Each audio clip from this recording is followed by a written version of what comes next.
ਰਹੇ ਹਾਂ ਗੁਰਜੀਤ ਸਿੰਘ ਬੈਂਸ ਜੋ ਕਿ ਆਸਟ੍ਰੇਲੀਆ ਦੇ ਵਸਨੀਕ ਨੇ ਅੱਜ ਇੰਡੀਆ ਆਏ ਹੋਏ ਸੀ ਤੇ ਉਹਨਾਂ ਨਾਲ ਕੁਝ ਟੌਪਿਕਸ ਤੇ ਗੱਲਬਾਤ ਕਰ ਰਹੇ ਹਾਂ। ਇਹਨਾਂ ਦੀ ਪਛਾਣ ਹੈ ਇੱਕ ਗੁਰਮੁਖੀ ਨੂੰ ਗੁਰਬਾਣੀ ਨੂੰ ਅਲੱਗ ਤਰੀਕੇ ਨਾਲ ਵਿਸਥਾਰ ਨਾਲ ਪੜ੍ਹਨ ਦੀ ਗੱਲ ਕਰਦੇ ਨੇ। ਇਹਨਾਂ ਨਾਲ ਕੁਝ ਅਸੀਂ ਜਿਹੜੀਆਂ ਆਮ ਗੱਲਾਂ ਵਿਚਾਰ ਦੇ ਵਿੱਚ ਆਉਂਦੀਆਂ ਨੇ ਜੋ ਕਿ ਇਹਨਾਂ ਦੇ ਪ੍ਰਤੀ ਚੱਲਦੀਆਂ ਨੇ ਉਹਨਾਂ ਨਾਲ ਕੁਝ ਗੱਲਾਂ ਸਾਂਝੀਆਂ ਕਰਾਂਗੇ ਤੇ ਉਹਨਾਂ ਦੇ ਜਵਾਬ ਲੈਣ ਦੀ ਕੋਸ਼ਿਸ਼ ਕਰਾਂਗੇ। ਹਾਂਜੀ ਵੀਰ ਜੀ। ਵੀਰ ਜੀ ਤੁਸੀਂ ਇਹ ਦੱਸੋ ਵੀ ਜਿਹੜੇ ਜਿਸ ਤਰ੍ਹਾਂ ਤੁਸੀਂ ਐਕਸਰਸਾਈਜ਼ ਕਰ ਰਹੇ ਹੋ ਜੋ ਵੀ ਤੁਸੀਂ ਸਟੱਡੀਜ਼ ਕੀਤੀਆਂ ਨੇ ਤੁਸੀਂ ਕੀ ਸਮਝਦੇ ਹੋ ਵੀ ਤੁਹਾਡਾ ਇਹ ਜਿਹੜਾ ਉਪਰਾਲਾ ਹੈਗਾ ਸਮਾਜ ਨੂੰ ਕੀ ਦੇ ਪਾ ਰਿਹਾ? ਯਾਨੀ ਕਿ ਆਪਾਂ ਜੋ ਆਪਾਂ ਗੇਨ ਕੀਤਾ ਉਹ ਤੁਸੀਂ ਸਮਾਜ ਨੂੰ ਕਿਵੇਂ ਦੇ ਪਾ ਰਹੇ ਹੋ, ਕੀ ਦੇ ਪਾ ਰਹੇ ਹੋ? ਥੋੜਾ ਇਹਦੇ ਤੇ ਦੱਸੋ। ਹਾਂਜੀ, ਜਿਹੜਾ ਧਰਮ ਹੈ ਨਾ ਉਹ ਸਮਾਜ ਵਾਸਤੇ ਨਹੀਂ ਹੁੰਦਾ। ਸਮਾਜ ਸੁਧਾਰ ਜਿਹੜਾ ਹੈ ਉਹ ਸਰਕਾਰ ਦਾ ਕੰਮ ਹੁੰਦਾ। ਧਰਮ ਵਾਲਿਆਂ ਨਾ ਕੋਈ ਹਸਪੀਟਲ ਬਣਾਉਣਾ ਹੁੰਦਾ ਨਾ ਕੋਈ ਸਕੂਲ। ਇਹ ਧਰਮ ਦੀਆਂ ਡਿਮਾਂਡਾਂ ਹੀ ਨਹੀਂ ਹੈ, ਇਹ ਸਰਕਾਰ ਦਾ ਕੰਮ ਹੁੰਦਾ ਕਿ ਸਰਕਾਰ ਇਹ ਕੰਮ ਕਰੇ। ਧਰਮ ਵਾਲਾ ਤਾਂ ਕਹਿ ਸਕਦਾ ਉਹਨਾਂ ਨੂੰ ਕਿ ਦੇਖੋ ਇਹ ਵੀ ਇੱਕ ਡਿਮਾਂਡ ਹੈ, ਜੇ ਤੁਹਾਡੇ ਸਕੂਲ ਚੰਗੇ ਨਹੀਂ ਬੱਚੇ ਪੜ੍ਹਨਗੇ ਨਹੀਂ ਤਾਂ ਸਾਡਾ ਧਰਮ ਕਿਵੇਂ ਪੜ੍ਹ ਲੈਣਗੇ। ਵੀ ਸਕੂਲ ਬਣਾਓ, ਸਕੂਲਾਂ ਵਿੱਚ ਨਕਲ ਨਾ ਵੱਜੇ, ਮਾਸਟਰ ਟਾਈਮ ਤੇ ਜਾਣ। ਇਹ ਕੰਮ ਧਰਮ ਬੰਦਾ ਕਹਿ ਸਕਦਾ ਵੀ ਸਿਸਟਮ ਵਿੱਚ ਗਿਰਾਵਟ ਆ ਰਹੀ ਹੈ। ਪਰ ਧਰਮ ਦਾ ਇਹ ਸੱਚ ਕੰਮ ਦੁਨਿਆਵੀ ਸਿੱਖਿਆ ਦੇਣਾ ਜਾਂ ਕਿਸੇ ਨੂੰ ਰੋਟੀਆਂ ਦਾ ਆਪਾਂ ਜਿਹਨੂੰ ਕਹਿੰਦੇ ਹਾਂ ਜੀ ਲੰਗਰ ਲਾਤਾ, ਇਹ ਵੀ ਧਰਮ ਦਾ ਕੰਮ ਨਹੀਂ ਹੈ।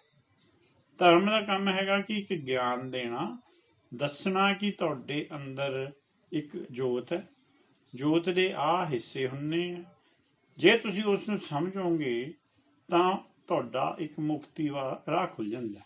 ਧਰਮ ਨੇ ਮੁਕਤੀ ਦੇਣੀ ਹੈ ਕਿਉਂਕਿ ਧਰਮ ਇਹ ਮੰਨਦਾ ਹੈ ਕਿ ਪਰਮੇਸ਼ਰ ਜੋ ਹੈ, ਜੋ ਸ਼ਬਦ ਗੁਰੂ ਅਸੀਂ ਕਹਿੰਦੇ ਹਾਂ, ਉਹ ਉਹਨੇ ਜ਼ਿੰਮੇਵਾਰੀ ਲਈ ਹੋਈ ਹੈ। ਉਹਦੇ ਬਾਰੇ ਇੰਨਾ ਕੁ ਕਿਹਾ ਕਿ ਸਰਬ ਕੀ ਚਿੰਤਾ ਤਿਸ ਮਨ ਮਾਹੀ। ਉਹਨੂੰ ਹਰੇਕ ਦੀ ਚਿੰਤਾ। ਜਿਹੜਾ ਵੀ ਜੀਵ ਇੱਥੇ ਸ੍ਰਿਸ਼ਟੀ 'ਚ ਆ ਗਿਆ ਪਰਮੇਸ਼ਰ ਨੂੰ ਤਾਂ ਪਤਾ, ਉਹਦੇ ਲਈ ਖੁਰਾਕ ਜ਼ਰੂਰ ਇੰਤਜ਼ਾਮ ਕਰਦਾ। ਨਹੀਂ, ਮੈਂ ਤੇ ਤੁਹਾਨੂੰ ਰੋਕਾਂਗਾ। ਮੈਂ ਹਲੇ ਗੁਰਬਾਣੀ ਜਾਂ ਵਿਆਖਿਆ ਵੱਲ ਥੋੜਾ ਜਿਹਾ ਇੰਟਰਸਟ ਨਹੀਂ ਸੀਗਾ। ਮੇਰਾ ਸਿੰਪਲ ਸੀਗਾ ਵੀ ਜੋ ਤੁਸੀਂ ਸਟੱਡੀ ਕਰ ਰਹੇ ਹੋ ਉਹਨੂੰ ਸਮਾਜ ਦੇ ਵਿੱਚ ਜਾਂ ਤੁਹਾਡੇ ਤੋਂ ਇਲਾਵਾ ਜਿਹਨੂੰ ਤੁਸੀਂ ਧਰਮ ਕਹਿ ਰਹੇ ਹੋ ਉਹਦੇ ਵਾਸਤੇ ਸਮਾਜ ਦੇ ਵਿੱਚ ਉਹਦਾ ਕੀ ਲਾਭ ਹੈ? ਤੁਸੀਂ ਸਮਾਜ ਨੂੰ ਇਨ ਰਿਵਰਟ ਕੀ ਦੇ ਪਾ ਰਹੇ ਹੋ? ਮੈਂ ਉਸ ਤਰ੍ਹਾਂ ਪੁੱਛ ਰਿਹਾ ਤੁਹਾਨੂੰ। ਠੀਕ ਹੈ, ਧਰਮ ਦਾ ਅਰਥ ਹੈਗਾ ਕਿ ਸਮਾਜ ਵਿੱਚ ਸੱਚਾਈ ਦਾ ਪੱਧਰ ਚੱਕਣਾ। ਤੁਹਾਡੇ ਵੱਲੋਂ ਕੀ ਦਿੱਤਾ ਜਾ ਰਿਹਾ ਉਹ ਅਗੇਨ ਇੱਕ ਨੈਕਸਟ ਐਕਸਪਲੇਨੇਸ਼ਨ ਹੋਗੀ ਨਾ। ਅਸੀਂ ਤਾਂ ਸਿਰਫ ਇਸ ਪੱਖੋਂ ਲੋਕਾਂ ਨੂੰ ਜਾਗਰਤ ਕਰ ਸਕਦੇ ਹਾਂ ਕਿ ਧਰਮ ਦੀ ਜਿਹੜੀ ਸਿੱਖਿਆ ਹੈ ਉਹ ਤੁਹਾਡੇ ਅੰਦਰ ਸੱਚਾਈ ਪੈਦਾ ਕਰਦੀ ਹੈ। ਜਿਹੜਾ ਸੱਚਾਈ ਤੇ ਚੱਲੇਗਾ ਉਹ ਰਿਸ਼ਵਤਖੋਰੀ ਤੋਂ ਵੀ ਆਪ ਵੀ ਨਹੀਂ ਕਰੇਗਾ, ਕਿਸੇ ਹੋਰ ਨੂੰ ਵੀ ਰੋਕੇਗਾ। ਇਸ ਤਰ੍ਹਾਂ ਨਾਲ ਚੰਗੇ ਸਮਾਜ ਦੀ ਸਿਰਜਣਾ ਹੋ ਸਕਦੀ ਹੈ। ਉਹ ਕਹਿ ਸਕਦਾ ਸਰਕਾਰ ਨੂੰ। ਬਾਕੀ ਸਰਕਾਰਾਂ ਦੇ ਕੰਮ ਸਰਕਾਰਾਂ ਦੇ ਹੁੰਦੇ।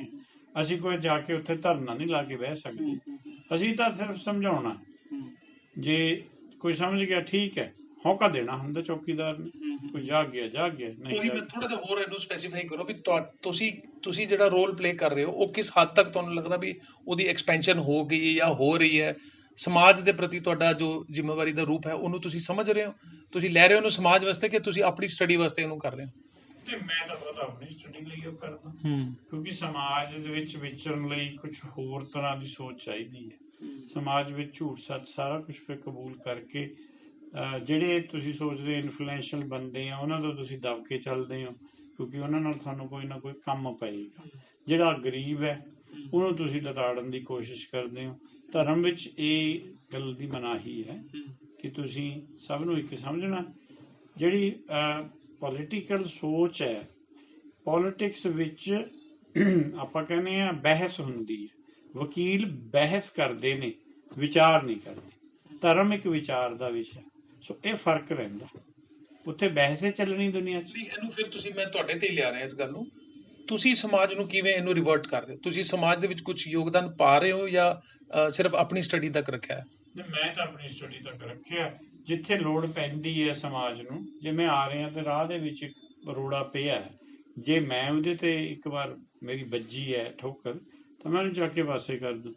ਇੱਕ ਟਾਹਣੀ ਪਈ ਹੈ ਰਾਹ 'ਚ, ਸਾਈਕਲ ਵਾਲੇ ਨੂੰ ਤੰਗ ਕਰਦੀ ਹੈ, ਮੈਂ ਉਹ ਹਟਾ ਦੂੰਗਾ। ਇੰਨਾ ਕੁ ਤਾਂ ਮੈਂ ਕੰਮ ਕਰਦਾ। ਤੇ ਉਸ ਤੋਂ ਜ਼ਿਆਦਾ ਕਿਸੇ ਦਾ ਐਕਸੀਡੈਂਟ ਹੋ ਪਿੱਛੇ ਆਉਣ ਜਾਵੇ। ਵਾਲੇ ਸਮਾਜ ਨੂੰ ਹੀ ਉਹਦਾ ਲਾਭ ਮਿਲ ਸਕਦਾ ਹੈ, ਹਾਂਜੀ। ਜੋ ਤੁਸੀਂ ਸਿੱਖਿਆ, ਜੋ ਸਮਝ ਰਹੇ ਹੋ, ਹਾਂ, ਜਿਹਨੂੰ ਠੀਕ ਪਰ ਸਮਝਾਓ, ਜੇ ਹਰੇਕ ਪਿੱਛੇ ਬੰਦਾ ਹੀ ਐਂ ਸਮਝੇ ਫਿਰ ਸਮਾਜ ਸਮਾਜ ਸੁਧਾਰ ਹੋ ਸਕਦਾ। ਹਾਂਜੀ। ਠੀਕ ਹੈ ਜੀ।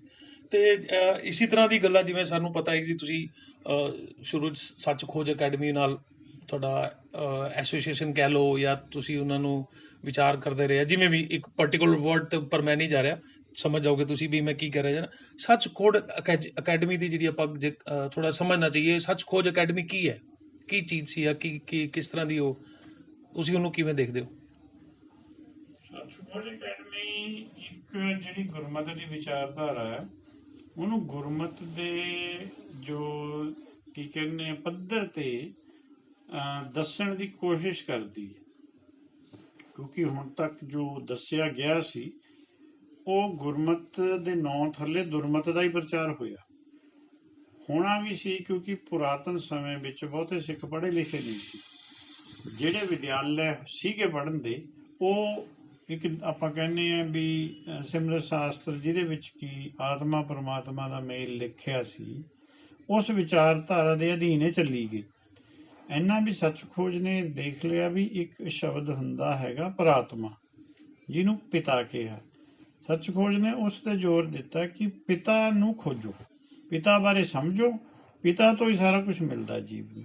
ਇਹ ਇੱਕ ਆਈਡੀਆ ਨਵਾਂ ਹੈ, ਪਰ ਇਹ ਬਹੁਤਾ ਅਜੇ ਵਿਸਤਾਰ 'ਚ ਨਹੀਂ ਗਿਆ। ਬਹੁਤ ਘੱਟ ਲੋਕ ਜਿਹੜੇ ਇਸਨੂੰ ਸਮਝਦੇ ਨੇ। ਮਿਲਦਾ ਜੁਲਦਾ ਮੇਰਾ ਜਿਹੜਾ ਅਗਲਾ ਸਮਾਜ ਦੇ ਵਿੱਚੋਂ ਹੀ ਮੇਰੇ ਕੋਲ ਆਇਆ ਘੁੰਮ ਫਿਰ ਕੇ, ਜੋ ਮੈਂ ਤੁਹਾਨੂੰ ਆਪਣਾ ਬਣਾ ਕੇ ਪੁੱਛ ਰਿਹਾ ਹੈਗਾ, ਸਮਾਜ ਦਾ ਹੀ ਹੈ ਵੀ ਸੱਚ ਖੋਜ ਅਕੈਡਮੀ ਜਿਹੜਾ ਆਪਾਂ ਨਾਮ ਸਮਝਦੇ ਹਾਂ, ਉਸ ਨਾਮ ਦੇ ਵਿੱਚ ਕੋਈ ਖਾਸ ਅਲੱਗ-ਅਲੱਗ ਸ਼ਖਸੀਅਤਾਂ ਪ੍ਰਚਾਰ ਕਰ ਰਹੀਆਂ ਨੇ, ਜਾਂ ਇਹ ਸੱਚ ਖੋਜ ਅਕੈਡਮੀ ਇੱਕ ਬਾਬਾ ਜੀ ਦਾ ਹੀ ਨਾਮ ਹੈ, ਵੀ ਉਹੀ ਅਕੈਡਮੀ ਹੈ? ਦੋਨਾਂ 'ਚ ਕੋਈ ਫਰਕ ਹੈ ਕਿ ਇੱਕ ਬਾਬਾ ਜੀ ਅਕੈਡਮੀ ਹੈ? ਕਿਉਂਕਿ ਅਕੈਡਮੀ ਆਪਣੇ ਆਪ ਦੇ ਵਿੱਚ ਕੁਝ ਬੰਦਿਆਂ ਦੀ ਸੰਸਥਾ ਹੁੰਦੀ ਹੈ, ਸੂਝਵਾਨ ਬੰਦੇ ਜਿਹਨੂੰ ਅੱਗੇ ਪਿੱਛੇ ਮੇਨਟੇਨ ਕਰਦੇ ਨੇ, ਚਲਾਉਂਦੇ ਨੇ, ਉਹਨੂੰ ਮੋਨੀਟਰ ਕਰਦੇ ਨੇ। ਜਿੰਨਾ ਮੈਨੂੰ ਪਤਾ ਹੈ ਕਿ ਸੈਮੀਨਾਰ ਹੁੰਦੇ ਸੀ ਪਹਿਲਾਂ, ਕਾਨਫਰੰਸਿਸ ਵੀ ਹੁੰਦੀਆਂ ਸੀ, ਬਾਬਾ ਜੀ ਉੱਥੇ ਜਾਂਦੇ ਸੀ ਤੇ ਸਵਾਲ ਪੁੱਛਦੇ ਸੀ, ਕਾਫੀ ਚੈਲੰਜਿੰਗ ਸਵਾਲ ਪੁੱਛਦੇ ਸੀ। ਤੇ ਉਸ ਜਦੋਂ ਪੁੱਛਦੇ ਸੀ, ਉਹ ਪੁੱਛਦੇ ਸੀ ਵਾਪਸ ਕਿ ਤੁਹਾਡੀ ਸੰਸਥਾ ਦਾ ਕੀ ਨਾਮ ਹੈ। ਹੁਣ ਸੰਸਥਾ ਬਣਾਉਣੀ ਮਜਬੂਰੀ ਹੋ ਗਈ ਸੀ, ਕਿਉਂਕਿ ਜਿਹੜਾ ਯੂਨੀਵਰਸਿਟੀਜ਼ ਦੇ ਸੈਮੀਨਾਰ ਜਾਂ ਜਿਹੜੇ ਦੁਨਿਆਵੀ ਪੱਧਰ ਤੇ ਤੁਸੀਂ ਕਹੋ ਕਾਨਫਰੰਸਿਸ ਹੁੰਦੀਆਂ, ਉੱਥੇ ਤੁਹਾਨੂੰ ਆਪਣੇ ਆਪ ਨੂੰ ਇੱਕ ਆਰਗੇਨਾਈਜੇਸ਼ਨ, ਇੱਕ ਸੰਸਥਾ ਵੱਲੋਂ ਤੁਹਾਨੂੰ ਦੱਸਣਾ ਪੈਂਦਾ ਕਿ ਮੈਂ ਸੰਸਥਾ ਹਾਂ। ਨਹੀਂ, ਉਹ ਇਕੱਲੇ ਬੰਦੇ ਦਾ ਸਵਾਲ ਜਵਾਬ ਹੀ ਨਹੀਂ ਦਿੰਦੇ, ਸੰਸਥਾ ਵੱਲੋਂ ਦਿੰਦੇ ਆ। ਉਹ ਇਹਨਾਂ ਨੇ ਫਿਰ ਸੰਸਥਾ ਆਪਣੇ ਆਪ ਨੂੰ ਕਹਿ ਕੇ ਕਿ ਸੱਚ ਖੋਜ ਅਕੈਡਮੀ, ਅਕੈਡਮੀ ਦਾ ਜਿਹੜਾ ਸ਼ਬਦ ਹੈ ਅੰਗਰੇਜ਼ੀ ਦਾ, ਸੱਚ ਖੋਜ ਜਿਹੜਾ ਸ਼ਬਦ ਹੈਗਾ ਉਹ ਹੈਗਾ ਆਪਣੇ ਗੁਰਮੁਖੀ ਦਾ। ਸੋ ਇਸ ਤਰ੍ਹਾਂ ਦੀ ਇੱਕ ਸਿਰਫ ਉਹਨਾਂ ਦਾ ਜਵਾਬ ਕਿ ਜਦੋਂ ਪੁੱਛਦੇ ਸੀ ਕਿ ਤੁਹਾਡੀ ਸੰਸਥਾ ਕੀ ਹੈ, ਸੋ ਸੱਚ ਖੋਜ ਅਕੈਡਮੀ, ਕਿਉਂਕਿ ਸਵਾਲ ਜਵਾਬ ਇਕੱਲੇ ਬਾਬਾ ਜੀ ਉਹ ਕਰਦੇ ਸੀ। ਜਿਹੜੇ ਹੋਰ ਕਲਾਸ ਦੇ ਉਹਨਾਂ ਦੇ ਵਿਦਿਆਰਥੀ ਸੀਗੇ, ਉਹ ਕਿਉਂਕਿ ਵਿਚਾਰਧਾਰਾ ਨਵੀਂ ਹੋਣ ਕਰਕੇ ਉਹ ਸਮਝਦੇ ਨਹੀਂ ਸੀ, ਉਹਨਾਂ ਨੂੰ ਗੱਲ ਸਮਝ ਨਹੀਂ ਸੀ ਆਈ।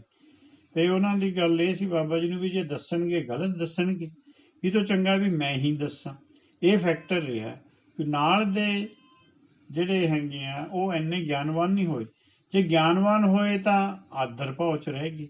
ਵੀ ਜਦੋਂ ਕਹਿਣ ਦਾ ਮਤਲਬ ਇਹ ਹੋ ਗਿਆ ਵੀ ਸੱਚ ਖੋਜ ਅਕੈਡਮੀ ਕੁਝ ਸ਼ਖਸੀਅਤਾਂ ਦਾ ਅਕੈਡਮੀ ਨਹੀਂ ਹੈ, ਇੱਕ ਬਾਬਾ ਜੀ ਉਹਨੂੰ ਐਜ਼ ਅ ਅਕੈਡਮੀ ਉਹਨੂੰ ਰਨ ਕਰ ਰਹੇ ਨੇ। ਹਾਂ, ਕਿਉਂਕਿ ਜਿਹੜਾ ਮੈਂ ਦੱਸਿਆ ਨਾ ਪਿੱਛੇ ਕਿ ਉਹ ਉਹਨਾਂ ਤੇ ਇੱਕ ਮਜਬੂਰੀ ਬਣ ਗਈ ਸੀ ਕਿ ਉਹਨਾਂ ਦੇ ਨਾਲ ਜੁੜੇ ਹੋਏ ਸੀ ਕਲਾਸਿਸ, ਉਹ ਕਾਫੀ ਚਿਰ ਦੀਆਂ ਲਾਉਂਦੇ ਆ, ਉਹ ਰਿਕਾਰਡਿੰਗਸ ਵੀ ਸਾਡੇ ਕੋਲ ਪਈਆਂ। ਉਹ ਸਵੇਰੇ ਇੱਕ ਕਲਾਸ ਲਾਉਂਦੇ ਸੀ, ਕਾਫੀ ਚਿਰ ਲਾਈ ਗਏ। ਪਰ ਜੇ ਉਹਨਾਂ ਚੋਂ ਸੁਖਵਿੰਦਰ ਸਿੰਘ ਜਿਹੜੇ ਸੀ, ਉਹ ਨਾਲ ਬਾਬਾ ਜੀ ਦੇ ਬਾਣੀ ਪੜ੍ਹਦੇ ਸੀ। ਸੁਖਵਿੰਦਰ ਸਿੰਘ ਆਪ ਮਿਸ਼ਨਰੀ ਕਾਲਜ ਦੇ ਵਿਦਿਆਰਥੀ ਰਹੇ ਹੈ। ਚਲੋ ਉਹ ਪੜ੍ਹਦੇ ਸੋਹਣੀ ਸੀ ਬਾਣੀ, ਪਰ ਸੁਖਵਿੰਦਰ ਸਿੰਘ ਨੂੰ ਉਸ ਚੀਜ਼ ਨੂੰ ਗ੍ਰੈਬ ਕਰਨ ਨੂੰ ਸਮਾਂ ਲੱਗਿਆ। ਇਹਦੇ ਨਾਲ ਹੀ ਫਿਰ ਨਾ ਅੱਗੇ ਮੇਰਾ ਜੁੜਦਾ, ਇਹਦੇ ਨਾਲ ਹੀ ਫਿਰ ਸੰਗਤ ਵੱਲੋਂ ਹੀ ਸਵਾਲ ਆ ਰਹੇ ਸੀ ਵੀ ਸੱਚ ਖੋਜ ਅਕੈਡਮੀ ਜੋ ਕਰ ਰਹੀ ਹੈ, ਕੀ ਉਹ ਕਾਫੀ ਹੈ, ਜਾਂ ਇਸ ਤੋਂ ਵੱਡਾ ਤੇ ਚੰਗਾ ਹੋਰ ਕੁਝ ਮਹੱਤਵਪੂਰਨ ਜਿਹਨੂੰ ਉਹ ਕਰ ਸਕਦੇ ਸੀ? ਜੇ ਦੇਖੋ, ਜਦੋਂ ਵੀ ਤੁਸੀਂ ਕੋਈ, ਜਿਵੇਂ ਆਪਾਂ ਹੁਣ ਮਿਨਿਸਟਰੀ ਬਣੀ ਹੈ ਨਾ, ਉਹਦੇ ਵਿੱਚ ਇੱਕ ਫਾਈਨੈਂਸ ਮਿਨਿਸਟਰ ਹੁੰਦਾ, ਇੱਕ ਹੋਮ ਮਿਨਿਸਟਰ ਹੁੰਦਾ ਹੈ ਨਾ। ਕੋਈ ਸੰਸਥਾ ਬਣਾਉਣੀ ਹੈਗੀ ਆ, ਉਹਦੇ ਵਿੱਚ ਜ਼ਿੰਮੇਵਾਰੀ ਦੇਣੀ ਪੈਂਦੀ ਹੈ, ਔਰ ਉਹ ਜ਼ਿੰਮੇਵਾਰ ਬੰਦੇ ਆਪਣੀ ਜ਼ਿੰਮੇਵਾਰੀ ਨਿਭਾਉਣ ਤਾਂ ਹੀ ਸੰਸਥਾ ਚੱਲਦੀ ਹੈ। ਹੁਣ ਇਹ ਵੀ ਗੱਲ ਪੱਕੀ ਹੈ ਵੀ ਸੱਚ ਖੋਜ ਅਕੈਡਮੀ ਕੋਲ ਤਾਂ ਕੋਈ ਲੈਟਰ ਹੈਡ ਵੀ ਨਹੀਂ ਹੈਗਾ। ਜਦੋਂ ਖੰਨੇ 'ਚ ਜਾ ਕੇ ਪੁੱਛਣਾ ਵੀ ਸੱਚ ਖੋਜ ਅਕੈਡਮੀ, ਪਹਿਲਾਂ ਤਾਂ ਅਸੀਂ ਸੋਚਣਾ ਵੀ ਸੱਚ ਖੋਜ ਅਕੈਡਮੀ ਖੰਨੇ 'ਚ ਹਰੇਕ ਜਾਣਦਾ ਹੋਏਗਾ, ਅੱਧੇ ਖੰਨੇ ਨੂੰ ਤਾਂ ਇਹੀ ਨਹੀਂ ਪਤਾ ਵੀ ਸੱਚ ਖੋਜ ਅਕੈਡਮੀ ਹੈ ਕੀ। ਫਿਰ ਜੇ ਕਿਸੇ ਨੂੰ ਪਤਾ, ਉਹਨਾਂ ਨੇ ਫਿਰ ਹੱਥ ਤੋਂ ਫੜ ਕੇ ਛੱਡ ਕੇ ਆਉਣਾ। ਤੇ ਜਦੋਂ ਬੰਦੇ ਨੇ ਵੜਨਾ ਅੰਦਰ, ਇਹ ਗੱਲ ਮੈਨੂੰ ਜਿਹੜੇ ਮਾਸਟਰ ਜੀ ਸੀਗੇ, ਕੀ ਨਾਂ ਸੀ ਉਹ, ਪ੍ਰਿੰਸੀਪਲ ਰਿਟਾਇਰ ਹੋਏ ਹੈ, ਉਹਨਾਂ ਨੇ ਗੱਲ ਦੱਸੀ ਹੈ ਕਿ ਜਦੋਂ ਮੈਂ ਵੜਿਆ, ਮੈਂ ਸੁਣਿਆ ਵੀ ਸੱਚ ਖੋਜ ਅਕੈਡਮੀ ਹੈ, ਮੈਂ ਦੇਖਾਂ ਵੀ ਅਕੈਡਮੀ ਕਿੱਥੇ, ਨਾ ਕੋਈ ਵਿਦਿਆਰਥੀ, ਨਾ ਕੋਈ ਗੋਲਕ, ਨਾ ਕੋਈ ਕਮਰਾ, ਨਾ ਕੁਛ, ਵੀ ਮੈਂ ਹੈਰਾਨੇ ਰਹਿ ਗਿਆ ਵੀ ਇਹ ਸੱਚ ਖੋਜ ਅਕੈਡਮੀ ਹੈ ਕੀ। ਮੈਂ ਵੀ ਖੰਨੇ ਦਾ ਹੀ ਸੀਗਾ, ਮੈਨੂੰ ਵੀ ਖੰਨੇ ਦਾ ਬੜਾ ਐਕਸਪੀਰੀਅੰਸ ਹੈ, ਮੈਂ ਕਾਫੀ ਸਾਲ ਖੰਨੇ ਰਿਹਾ। ਮੇਰੀ ਨੌਲੇਜ ਵਿੱਚ ਵੀ 2002-3 ਤੱਕ, ਨਹੀਂ 2013 ਤੱਕ ਮੈਨੂੰ ਨਹੀਂ ਪਤਾ ਲੱਗਿਆ, ਜਾਂ ਮੈਂ ਡੇਟ ਕਨਫਿਊਜ਼ ਨਹੀਂ ਕਰਦਾ, ਤੇ ਮਤਲਬ ਕੁਝ ਇਹਦੇ ਵਿੱਚ ਪਤਾ ਨਹੀਂ ਲੱਗਿਆ ਵੀ ਸੱਚ ਖੋਜ ਅਕੈਡਮੀ ਜਾਂ ਇੱਥੇ ਕੋਈ ਪ੍ਰਚਾਰ ਹੁੰਦਾ ਹੈ ਜਾਂ ਕੋਈ ਨਵੀਂ ਗੱਲ ਰੱਖੀ ਜਾ ਰਹੀ ਹੈ। ਕੋਈ ਅਕੈਡਮੀ ਵਾਲੀ ਗੱਲ ਨਹੀਂ ਕੋਈ ਸਾਹਮਣੇ ਆਈ। ਨਹੀਂ, ਉਹ ਨਹੀਂ ਸੀ, ਕਿਉਂਕਿ ਅਕੈਡਮੀ ਜਿਹੜੀਆਂ ਹੁੰਦੀਆਂ ਉਹਨਾਂ ਦਾ ਇੱਕ ਸਟਰਕਚਰ ਹੁੰਦਾ, ਇੱਕ ਮਤਲਬ ਤੁਹਾਡੇ CEO ਹੋਏਗਾ, ਉਹਦੇ ਥੱਲੇ ਇੱਕ ਪ੍ਰਿੰਸੀਪਲ ਹੋਏਗਾ, ਕੁਝ ਡੈਪਟੀ ਹੋਣਗੇ, ਕੁਝ ਵਿਦਿਆਰਥੀ ਹੋਣਗੇ, ਫੀਸ ਲਈ ਜਾਏਗੀ, ਸਿਲੇਬਸ ਤਿਆਰ ਹੋਏਗਾ। ਇਸ ਤਰ੍ਹਾਂ ਦੀ ਤਾਂ ਕੋਈ ਗੱਲ ਨਹੀਂ ਸੀ। ਪਰ ਉਹ ਨਾਂ ਤਾਂ ਰੱਖਿਆ ਗਿਆ ਸੀ, ਉਹ ਮੈਂ ਪਹਿਲਾਂ ਵੀ ਦੱਸਿਆ ਤੁਹਾਨੂੰ, ਕਿ ਉਸ ਜਿਹੜਾ ਪ੍ਰੈਸ਼ਰ ਦੁਨਿਆਵੀ ਸੰਸਥਾ ਪਾਉਂਦੀਆਂ ਸੀ, ਸਵਾਲ ਨਹੀਂ ਸੀ ਪੁੱਛਣ ਦਿੰਦੀਆਂ, ਇਗਨੋਰ ਕਰਦੀਆਂ ਸੀ, ਉਹ ਤੋਂ ਬਚਣ ਲਈ ਇਹ ਨਾਂ ਰੱਖਿਆ ਗਿਆ ਸੀ। ਪਰ ਨਾਂ ਤਾਂ ਸਿਰਫ ਇੱਕ ਪਰ ਉਹ ਵੀ ਫਿਰ ਅੱਗੇ ਜਾ ਕੇ ਖੁੱਲ ਗਈ ਨਾ ਗੱਲ ਵੀ ਇੱਕੋ ਹੀ ਬੰਦਾ ਹੈਗਾ, ਇੱਕੋ ਹੀ ਬਾਬਾ ਜੀ ਨੇ ਜਿਹੜੇ ਉਹਨੂੰ ਲੀਡ ਕਰ ਰਹੇ ਨੇ, ਤੇ ਹੋਰ ਕੋਈ ਅੱਗੇ ਬੰਦਾ ਆ ਹੀ ਨਹੀਂ ਰਿਹਾ। ਤੇ ਇਸੀ ਗੱਲ ਦਾ ਹੀ ਸਮਾਜ ਦੇ ਵਿੱਚ ਅਸਰ ਪੈ ਰਿਹਾ ਵੀ ਅਕੈਡਮੀ ਤਾਂ ਕੁਝ ਹੈ ਨਹੀਂ, ਉੱਥੇ ਸਿਰਫ ਇੱਕੋ ਹੀ ਸ਼ਖਸ ਨੇ ਜਿਹੜੇ ਵਿਦਵਾਨ ਨੇ, ਜਿਹੜੇ ਜਾਂ ਵਿਦਵਾਨ ਕਹਿ ਲਓ ਜਾਂ ਚੰਗੀ ਸਮਝ, ਨਵੀਂ ਸੋਚ ਰੱਖਣ ਵਾਲੇ ਬੰਦੇ ਨੇ। ਇਹਦੇ ਨਾਲ ਹੀ ਫਿਰ ਅਗਲਾ ਮੇਰਾ ਸਵਾਲ ਜੁੜਦਾ ਜੀ ਇਹਦੇ ਨਾਲ ਹੀ, ਵੀ ਅਸੀਂ ਫਿਰ ਕੀ ਸਮਝੀਏ, ਸੱਚ ਖੋਜ ਅਕੈਡਮੀ ਅਸਫਲ ਰਹੀ? ਇਹਦੇ ਦੋ ਸਵਾਲ ਇਹਦੇ ਨਾਲ ਜੁੜਦੇ ਨੇ। ਅਸਫਲਤਾ ਦੀ ਜਿਹੜੀ ਗੱਲ ਹੈ, ਜਿਹੜੇ ਵੀ ਕੁਝ ਲੋਕ ਜਿਹੜੇ ਨੇੜੇ ਤੇੜੇ, ਖੰਨੇ ਦੇ ਨੇੜੇ ਤੇੜੇ ਜਿਹੜੇ ਲੋਕ ਰਹਿ ਰਹੇ ਸੀ, ਉਹ ਜਦੋਂ ਜੁੜਦੇ ਨੇ, ਜਦੋਂ ਉਹ ਪਬਲਿਕ ਦੇ ਵਿੱਚ ਵਿਚਰੇ ਨੇ, ਦੋ ਗੱਲਾਂ ਸਾਹਮਣੇ ਆਈਆਂ ਨੇ। ਇੱਕ ਤਾਂ ਪੱਖ ਇਹ ਹੈ ਵੀ ਜਿਹੜੇ ਲੋਕ ਉਹਨਾਂ ਨੂੰ ਸੁਣਦੇ ਸੀ, ਉਹ 20-20 ਸਾਲ ਬਾਅਦ ਵੀ ਉਹੀ 4-5-10 ਪੰਕਤੀਆਂ ਨੂੰ ਲੈ ਕੇ 20-20 ਸਾਲ ਬਾਅਦ ਵੀ ਉਸੇ ਪੰਕਤੀਆਂ ਦੇ ਅਰਥਾਂ ਨੂੰ ਹੀ ਖੋਜਦੇ ਫਿਰਦੇ ਨੇ ਜਾਂ ਟੱਕਰਦੇ ਫਿਰਦੇ ਨੇ, ਜਾਂ 20 ਸਾਲ ਬਾਅਦ ਵੀ ਉਹਨਾਂ ਨੂੰ ਇਹ ਕਹਿਣ ਦੀ ਹਿੰਮਤ ਨਹੀਂ ਹੈ ਵੀ ਇਹ ਪੰਕਤੀ ਤੇ ਅਸੀਂ ਜੀਣ ਲੱਗ ਗਏ, ਪੰਕਤੀ ਦਾ ਅਰਥ ਨਹੀਂ ਪ੍ਰੋਪਰ ਆਇਆ ਜਾਂ ਅੱਗੇ ਸਮਝਾ ਨਹੀਂ ਪਾਏ। ਇੱਕ ਤਾਂ ਪੱਖ ਇਹ ਹੈਗਾ। ਦੂਸਰਾ ਇੱਕ ਇਹਦੇ ਨਾਲ ਪੱਖ ਹੈਗਾ ਵੀ ਜਿਨ੍ਹਾਂ ਨੂੰ ਕੁਝ ਲੱਗ ਗਿਆ ਵੀ ਅਸੀਂ ਬਾਬਾ ਜੀ ਤੋਂ ਕੁਝ ਪੜ੍ਹ ਲਿਆ, ਕੁਝ ਸਮਝ ਲਿਆ, ਉਹ ਫਿਰ ਅੱਗੇ ਲੋਕਾਂ ਨੂੰ, ਜਿਹੜੇ ਕੁਝ ਲੋਕ ਸੀਗੇ, ਉਹਨਾਂ ਨੂੰ ਚੈਲੰਜ ਕਰਨ ਲੱਗ ਗਏ। ਤੇ ਉਹਨਾਂ ਦਾ ਨਾਮ ਫਿਰ ਬਾਅਦ ਦੇ ਵਿੱਚ ਤੁਹਾਨੂੰ ਵੀ ਸ਼ਾਇਦ ਪਤਾ ਹੋਣਾ, ਸਮਾਜ ਨੇ ਹੀ ਉਹਨਾਂ ਦਾ ਨਾਮ ਸਿੱਖਿਆਰਥੀ ਦੀ ਬਜਾਏ ਝਗੜਾਰਥੀ ਪਾਤਾ। ਤੇ ਕੁਝ ਬਾਬਾ ਜੀ ਦੀ ਵੀ ਫਿਰ ਬਾਅਦ ਚ ਸਟੇਟਮੈਂਟ ਆਈ ਵੀ ਮੇਰੇ ਤੋਂ ਬਗੈਰ ਕੋਈ ਵੀ ਪ੍ਰਚਾਰ ਨਾ ਕਰੇ, ਜਿਹਦੀ ਇੱਕ ਵੀਡੀਓ ਵੀ ਵਾਇਰਲ ਹੋਈ ਸੀ। ਬਾਬਾ ਜੀ ਨੇ ਕਿਹਾ ਵੀ ਤੁਸੀਂ ਐਵੇਂ ਝਗੜਾਰਥੀ ਬਣੇ ਫਿਰਦੇ ਹੋ। ਉਹ ਝਗੜਾਰਥੀ ਵੀ ਵਰਡ ਸਮਾਜ ਦੇ ਵਿੱਚੋਂ ਹੀ ਕਿਸੇ ਬੰਦੇ ਨੇ ਉਹਨਾਂ ਨੂੰ ਦਿੱਤਾ। ਇਹ ਦੋ ਸਵਾਲ ਇੱਕ ਸਵਾਲ ਦੇ ਨਾਲ ਰਿਲੇਟ ਕਰਦੇ ਨੇ, ਕਾਈਂਡਲੀ ਇਹਦੇ ਤੇ ਵੀ ਥੋੜਾ ਜਿਹਾ ਦੱਸੋ। ਦੇਖੋ, ਜਿਹੜੀਆਂ ਰਿਕਾਰਡਿੰਗਸ ਹੋਈਆਂ ਸ਼ੁਰੂ 'ਚ, ਉਹ ਬਹੁਤੀਆਂ ਕੋਈ ਪ੍ਰੋਫੈਸ਼ਨਲ ਲੈਵਲ ਦੀਆਂ ਨਹੀਂ ਸੀ ਹੋਈਆਂ, ਜਿਵੇਂ ਕਿ ਅੱਜ ਕੱਲ੍ਹ ਆਪਾਂ ਜਿਹਨੂੰ ਪ੍ਰੋਫੈਸ਼ਨਲਿਜ਼ਮ ਕਹਿੰਦੇ ਹਾਂ। ਚਲੋ ਕਿਸੇ ਨੇ, ਮੈਨੂੰ ਉਹ ਬੰਦਾ ਵੀ ਜਾਣਦਾ ਹੈ ਜਿਹਨੇ ਕਿ ਇਹਨਾਂ ਨੂੰ ਸੁਜੈਸਟ ਕੀਤਾ ਸੀ, ਉਹਨੇ ਗੁਰਮਤਿ ਪ੍ਰਕਾਸ਼ ਵਿੱਚ ਇਹਨਾਂ ਦੇ ਲੇਖ ਪੜ੍ਹ ਲਏ।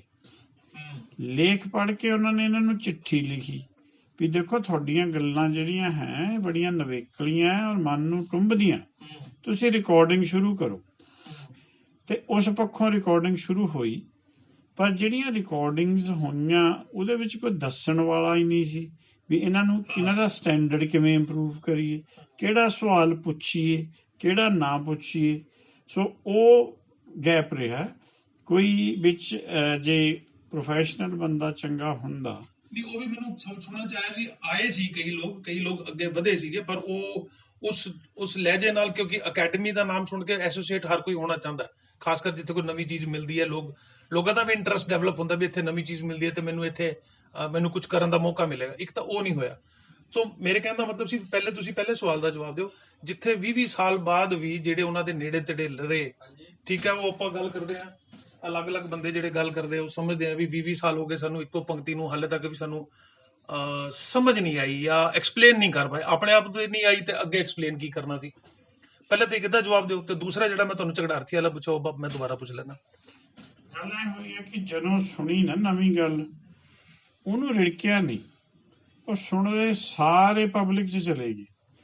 ਆਮ ਪਬਲਿਕ ਨਾਲੋਂ ਤਾਂ ਗੱਲ ਉੱਚੀ ਸੀ, ਆਮ ਪਬਲਿਕ ਨੂੰ ਗੱਲ ਸਮਝ ਵੀ ਨਹੀਂ ਸੀ ਆਉਂਦੀ। ਦੋ ਤਰ੍ਹਾਂ ਦੇ ਬੰਦੇ ਪੈਦਾ ਹੋ ਗਏ, ਇੱਕ ਤਾਂ ਅਪੋਜ਼ ਕਰਨ ਲੱਗ ਗਏ ਕਿ ਇਹ ਗੱਲ ਜਿਹੜੀ ਹੈ ਹੋ ਹੀ ਨਹੀਂ ਸਕਦੀ, ਦੂਸਰਾ ਜਿਹੜੇ ਐਕਸਪਲੇਨ ਕਰਦੇ ਸੀ ਉਹਨਾਂ ਨੂੰ ਜੇ ਅੱਗੇ ਸਵਾਲ ਪੁੱਛ ਲਓ ਉਹ ਦੂਸਰੇ ਸਵਾਲ ਦਾ ਜਵਾਬ ਨਹੀਂ ਸੀ ਦੇ ਸਕਦੇ। ਨਹੀਂ, ਪਰ ਉਹ ਰਹਿੰਦੇ ਤਾਂ ਅਸਿਸਟੈਂਸ ਤਾਂ ਉਹਨਾਂ ਨੂੰ ਬਾਬਾ ਜੀ ਦੀ ਜਿਹਨਾਂ ਨੂੰ ਧਰਮ ਸਿੰਘ ਜੀ ਆਪਾਂ ਕਹਿੰਦੇ ਆ, ਉਹ ਜਿਹਨਾਂ ਦਾ ਨਾਮ ਧਰਮ ਸਿੰਘ ਜੀ ਹੈਗਾ, ਨਿਹੰਗ ਸਿੰਘ ਜੀ, ਉਹਨਾਂ ਨਾਲ ਹੀ ਐਸੋਸੀਏਟ ਤਾਂ ਰਹੇ, ਕਿਉਂਕਿ ਉੱਥੇ ਹੀ ਕਲਾਸਾਂ ਤਾਂ ਉੱਥੇ ਹੀ ਲੱਗਦੀਆਂ ਸੀ, ਉਸੇ ਏਰੀਆ 'ਚ ਹੀ ਲੱਗਦੀਆਂ ਸੀਗੀਆਂ।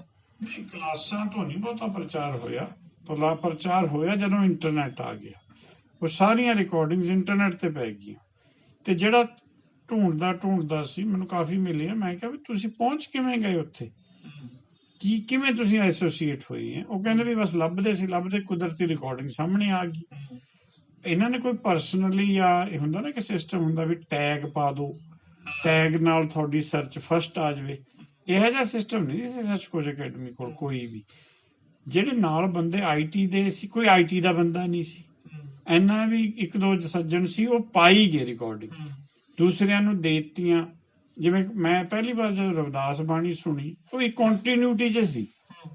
ਹੁਣ ਜੇ ਸ਼ਬਦ ਤੁਸੀਂ 33ਵਾਂ ਸੁਣਨਾ ਹੈ, ਫਿਰ ਤੁਸੀਂ ਤਾਂ 2 ਦਿਨ ਉਹ 33ਵਾਂ ਸ਼ਬਦ ਲੱਭੀ ਜਾਓਗੇ, ਟੱਕਰਾਂ ਮਾਰਦੇ ਰਹੋਗੇ। ਹਾਂ, ਫਿਰ ਉਹਨਾਂ ਨੇ ਇਹ ਕੰਮ ਵੀ ਕੀਤਾ, ਫਿਰ ਹੋਇਆ ਕੰਮ, ਫਿਰ ਇੱਕ ਸ਼ਬਦ ਪਾਤਾ। ਹੁਣ ਤੱਕ ਵੀ ਸ਼ਬਦ ਜਿਹੜੇ ਆ ਉਹ ਪਈ ਜਾਂਦੇ ਆ, ਪਰ ਉਹ ਇੱਕ ਸ਼ਬਦ ਵਿਚਾਰ ਜਿਹੜੀ ਹੈਗੀ, ਉਹ ਤਾਂ ਤੁਸੀਂ ਕੋਈ ਡਾਇਰੈਕਸ਼ਨ ਲੈਣੀ ਹੈ। ਉਹਦੇ ਨਾਲ ਮੈਂ ਵੀ ਵਿੱਚੇ ਸੀ, ਸਾਨੂੰ ਥੋੜਾ ਜਿਹਾ ਇਹ ਹੋ ਗਿਆ ਵੀ ਸਾਡੇ ਕੋਲ ਨਵੀਂ ਗੱਲ ਆਈ ਹੈ, ਅਸੀਂ ਨਵੀਂ ਗੱਲ ਨੂੰ ਆਪਣੀ ਬੁੱਧੀ ਨੂੰ ਜਾਂ ਆਪਣੇ ਮਨ ਨੂੰ ਦਬਾਉਣ ਲਈ ਨਹੀਂ ਲਾਇਆ, ਅਸੀਂ ਤਾਂ ਪਹਿਲਾਂ ਨਾਲੋਂ ਵੀ ਹੋਮੇ ਖੋਰੇ ਹੋ ਗਏ, ਸਾਡੇ ਵਰਗਾ ਕੋਈ ਹੈ ਹੀ ਨਹੀਂ। ਇਹ ਇੱਕ ਨੈਗੇਟਿਵ ਪੁਆਇੰਟ। ਅੱਛਾ, ਇਹਨੂੰ ਉਹਦੇ ਨਾਲ ਹੀ ਪਹਿਲੇ ਸਵਾਲ ਲੈ ਕੇ, ਕਿਉਂਕਿ ਦੂਜੇ ਸਵਾਲ ਵਾਲੇ ਉੱਥੇ ਹੀ ਖੜਾ ਹੈ, ਪਹਿਲੇ ਸਵਾਲ ਲੈ ਕੇ 20 ਸਾਲ ਵਾਲੀ ਐਕਸਪੀਰੀਅੰਸ ਦੀ ਗੱਲ ਹੋ ਵੀ 20 ਸਾਲ ਹੋ ਗਏ, ਉਹ ਅੱਜ ਵੀ ਉਹਨਾਂ ਪੰਕਤੀਆਂ ਨੂੰ ਇਹ ਦੁਹਰਾਈ ਜਾਂਦੇ ਨੇ, ਅੱਜ ਵੀ ਉਹਨਾਂ ਪੰਕਤੀਆਂ ਨੂੰ ਐਕਸਪਲੇਨ ਕਰੀ ਜਾ ਰਹੇ ਨੇ। ਇਹਦਾ ਮਤਲਬ ਉਹ ਸਾਫ਼ ਪਤਾ ਲੱਗਦਾ ਵੀ ਉਹ ਜਿਹੜੇ ਲੋਕ ਵੀ ਉਹਨਾਂ ਦੇ ਆਲੇ ਦੁਆਲੇ ਰਹੇ, ਕਲਾਸਾਂ ਜਿਨ੍ਹਾਂ ਨੇ ਅਟੈਂਡ ਕੀਤੇ, ਉਹਨਾਂ ਨੂੰ ਫਰਕ ਨਹੀਂ ਪਿਆ, ਉਹਨਾਂ ਨੂੰ ਸਮਝ ਨਹੀਂ ਆਇਆ, ਕਿਉਂਕਿ ਉਹਨਾਂ ਦਾ ਇੰਟਰਸਟ ਨਹੀਂ ਸੀ। ਜਿਵੇਂ ਮਰਜ਼ੀ ਗੱਲ, ਕਿਤੇ ਨਾ ਕਿਤੇ ਕੁਝ ਘਾਟ ਸੀ, ਕੋਈ ਪ੍ਰੋਪਰ ਟੀਚਿੰਗ ਸਿਸਟਮ ਨਹੀਂ ਸੀ। ਤੇ ਦੂਜਾ ਇਹਦੇ ਨਾਲ ਜਿਹੜਾ ਸਵਾਲ ਮੈਂ ਤੁਹਾਨੂੰ ਕੀਤਾ ਸੀ ਵੀ ਜਿਨ੍ਹਾਂ ਨੂੰ ਆ ਗਈ ਸਮਝ, ਜਿਨ੍ਹਾਂ ਨੇ ਇੰਟਰਨੈਟ ਤੇ ਦੇਖ ਲਿਆ, ਜਿਨ੍ਹਾਂ ਨੇ ਇੰਟਰਨੈਟ ਤੇ ਸੁਣ ਲਿਆ, ਜਾਂ ਜਿਨ੍ਹਾਂ ਨੇ ਬਾਬਾ ਜੀ ਨੂੰ ਫੋਨ ਤੇ ਕਾਲਾਂ ਕਰ ਲਈਆਂ, ਉਹਨਾਂ ਨੂੰ ਜਦੋਂ ਉਹਨਾਂ ਨੂੰ ਐਵੇਂ ਲੱਗਿਆ ਵੀ ਅਸੀਂ ਹੁਣ ਕਲਾਸ ਜਿਹੜੀ ਅਸੀਂ ਆਪ ਹੀ ਲਾਉਣ ਲੱਗ ਜਾਾਂਗੇ, ਤੇ ਉਹਨਾਂ ਨੇ ਉਲਟਾ ਆਪਣਾ ਨਾਮ ਸਮਾਜ ਦੇ ਵਿੱਚ ਝਗੜਾਰਥੀ ਰੱਖ ਲਿਆ, ਚੈਲੰਜ ਕਰਨ ਲੱਗ ਗਏ ਇੱਕ ਦੂਜੇ ਨੂੰ। ਇਹਨਾਂ ਦੇ ਬਾਰੇ ਤੁਸੀਂ ਕੀ ਕਹਿਣਾ ਹੈ? ਬਾਬਾ ਜੀ ਨੇ ਤਾਂ ਖੈਰ ਉਹਨਾਂ ਨੂੰ ਸਟੇਟਮੈਂਟ ਦੇ ਦਿੱਤੀ ਵੀ ਤੁਸੀਂ ਝਗੜਾਰਥੀ ਐਵੇਂ ਤੁਸੀਂ ਸ਼ੁਰੂ ਹੋ ਗਏ। ਜਿਹੜੀ ਸੱਚਖੋਜ ਅਕੈਡਮੀ ਨੇ ਗੱਲ ਕੀਤੀ, ਉਹ ਬੜੀ ਨਵੇਕਲੀ ਹੈ, ਉਹਨੂੰ ਟਾਈਮ ਲੱਗੇਗਾ ਲੋਕਾਂ ਤੱਕ, ਸਿੱਧਾ ਤੁਸੀਂ ਨਹੀਂ ਦੇ ਸਕਦੇ, ਕਿਉਂਕਿ ਅਸੀਂ ਪਿੱਛੋਂ ਇਹੀ ਜਿਹੀਆਂ ਵਿਚਾਰਧਾਰਾ 'ਚ ਫਸੇ ਹਾਂ। ਤਾਂ ਉਹਨਾਂ ਦੇ ਨਾਲ ਜਾਂ ਤਾਂ ਤੁਸੀਂ ਆਪਣਾ ਹੀ ਗਰੁੱਪ ਬਣਾ ਕੇ ਲੱਗੇ ਰਹੋ। ਬਹੁਤ ਸੰਸਥਾਵਾਂ ਬਾਹਰ ਜਾਂਦੀਆਂ ਹੀ ਨਹੀਂ, ਜਿਹੜੀਆਂ ਆਪਾਂ ਬੜੀਆਂ ਸਮਝਦੇ ਹਾਂ, ਇੱਥੇ ਜਿਹੜੀਆਂ ਸੰਪਰਦਾਵਾਂ ਉਹ ਵਿੱਚ ਗੱਲ ਕਰੀ ਜਾਂਦੇ ਆ। ਸਾਨੂੰ ਥੋੜੀ ਚਰਚਾ ਦੀ ਆਦਤ ਪੈ ਗਈ ਫੇਸਬੁੱਕ ਤੇ ਉਹ ਜਿਹੜੇ ਲੋਕ ਆ, ਉਹ ਤੁਹਾਡੇ ਇੱਕ ਦੇ ਖਿਲਾਫ 25 ਇਕੱਠੇ ਹੋ ਜਾਂਦੇ ਸੀ। ਉਹਦੇ ਨਾਲ ਕੀ ਹੋਇਆ ਵੀ ਤੁਹਾਡੀ ਬਦਨਾਮੀ ਜ਼ਿਆਦਾ ਹੋ ਗਈ, ਤੁਹਾਡੀ ਗੱਲ ਪਹੁੰਚੀ ਨਹੀਂ। ਗੱਲ ਕੀਮਤੀ ਸੀ, ਉਹ ਗੱਲ ਨੂੰ ਪਹੁੰਚਾਉਣ ਦਾ ਤਰੀਕਾ ਹੈ, ਕੋਈ ਚਾਰਟ ਬਣਾਵੇ, ਉਹ ਕੋਈ ਸੈਮੀਨਾਰ ਕਰੇ ਜਾਂ ਕੁਛ ਹੋਰ ਚੀਜ਼ ਕਰੇ। ਐ ਨਹੀਂ ਸੀ ਹਰੇਕ ਨੇ ਕੰਨ ਨੂੰ ਫੋਨ ਲਾ ਲਿਆ, ਸੁਣ ਲਿਆ, ਬੋਲਣ ਲੱਗ ਗਏ। ਉਹ ਜੇ ਮੈਂ ਉਹਨਾਂ ਨੂੰ ਦੁਬਾਰਾ ਸਵਾਲ ਪੁੱਛਦਾ, ਉਹਨਾਂ ਤੋਂ ਗੱਲ ਦਾ ਜਵਾਬ ਹੀ ਨਹੀਂ ਦੇ ਦਿੰਦੇ, ਸਮਝ ਨਹੀਂ ਪਈ। ਤੇ ਇਹਦਾ ਮਤਲਬ ਫਿਰ ਇਹਨੂੰ ਜਿਹੜੇ ਮੇਰੇ ਪਹਿਲੇ 2 ਸਵਾਲ ਸੀ ਉਹਦੇ ਨਾਲ ਆਪਾਂ ਰਿਲੇਟ ਕਰਕੇ ਇੱਥੇ ਪਹੁੰਚ ਗਏ ਵੀ ਅਕੈਡਮੀ ਨੇ ਅਕੈਡਮੀ ਜੈਸਾ ਕੰਮ ਨਾਮ ਤਾਂ ਰੱਖ ਲਿਆ, ਪਰ ਅਕੈਡਮੀ ਜੈਸਾ ਕੰਮ ਨਹੀਂ ਹੋਇਆ, ਜਿਹਦੇ ਕਰਕੇ 2 ਸਵਾਲ ਜਿਹੜੇ ਮੈਂ ਤੁਹਾਨੂੰ ਹੁਣ ਕੀਤੇ, ਉਹਨਾਂ ਦਾ ਰਿਜ਼ਲਟ ਇਹ ਨਿਕਲਿਆ। ਕਈਆਂ ਨੂੰ 20 ਸਾਲ 25 ਸਾਲ ਸਮਝ ਹੀ ਨਹੀਂ ਆਈ, ਹਾਲੇ ਵੀ ਉਹ ਸਿੱਖ ਰਹੇ ਨੇ, ਤੇ ਦੂਜੇ ਜਗ੍ਹਾ ਤੇ ਜਿਹੜੇ ਸਿੱਖ ਗਏ, ਆਪਣੇ ਆਪ ਨੂੰ ਕਹਿੰਦੇ ਅਸੀਂ ਸਿੱਖ ਗਏ, ਉਹ ਝਗੜਾਰਥੀ ਬਣ ਗਏ। ਹੁਣ ਇਸ ਤੋਂ ਅੱਗੇ ਚੱਲ ਕੇ ਇੱਕ ਵੀਰ ਜੀ ਤੁਹਾਨੂੰ ਗੱਲ ਕਰਦਾ ਮੈਂ, ਜਿਵੇਂ ਸੱਚਖੋਜ ਅਕੈਡਮੀ ਜਿਵੇਂ ਤੁਸੀਂ ਗੱਲ ਕਰ ਰਹੇ ਹੋ, ਤੇ ਤੁਸੀਂ ਵੀ ਹੁਣ ਕੁਝ ਥੋੜਾ ਜਿਹਾ ਪ੍ਰਚਾਰ ਕਰ ਰਹੇ ਹੋ, ਇਹਦੇ ਵਿੱਚ ਅਸੀਂ ਇਹ ਦੇਖਣ ਨੂੰ ਆ ਰਿਹਾ ਵੀ ਜਿਹੜੀ ਹੁਣ ਨਵੀਂ ਸੋਚ ਦੀ ਆਪਾਂ ਗੱਲ ਕਰ ਰਹੇ ਹਾਂ, ਇਹਦੇ ਨਾਲ ਰਿਲੇਟ ਕਰਦਾ ਹੋਇਆ ਸਵਾਲ ਹੈ ਕਿ ਵੀ ਜਿਹੜੇ ਪਿੱਛੇ ਕੁਝ ਕਥਾਕਾਰ ਸੀਗੇ, ਪਿੱਛੇ ਕੁਝ ਵਿਆਖਿਆਕਾਰ ਸੀਗੇ, ਪਿੱਛੇ ਕੁਝ ਜਿਹੜੇ ਲੋਕ ਜਿਨ੍ਹਾਂ ਦੇ ਰੈਫਰੈਂਸ ਦੇ ਕੇ ਆਪਾਂ ਗੱਲ ਕੀਤੀ ਵੀ ਉਹਨਾਂ ਨੇ ਇਹਦੀ ਵਿਆਖਿਆ ਇੰਜ ਕੀਤੀ, ਉਹਨਾਂ ਨੇ ਇਸ ਅੱਖਰ ਦਾ ਅਰਥ ਇਹ ਕਰਤਾ ਜਿਹਨੂੰ ਅਨਰਥ ਵੀ ਕਹਿ ਰਹੇ ਹਾਂ ਅਸੀਂ, ਵੀ ਵਰਡ ਮੀਨਿੰਗਸ ਕਹਿ ਲਓ ਜਾਂ ਉਹਦੇ ਵਰਕਿੰਗ ਸਟਾਈਲ ਕਹਿ ਲਓ, ਗੁਰਬਾਣੀ ਨੂੰ ਗਲਤ ਤਰੀਕੇ ਨਾਲ ਅਰਥਾ ਲਿਆ। ਮੈਂ ਛੋਟਾ ਕਰਦਾ ਆਪਣੇ ਸਵਾਲ ਨੂੰ।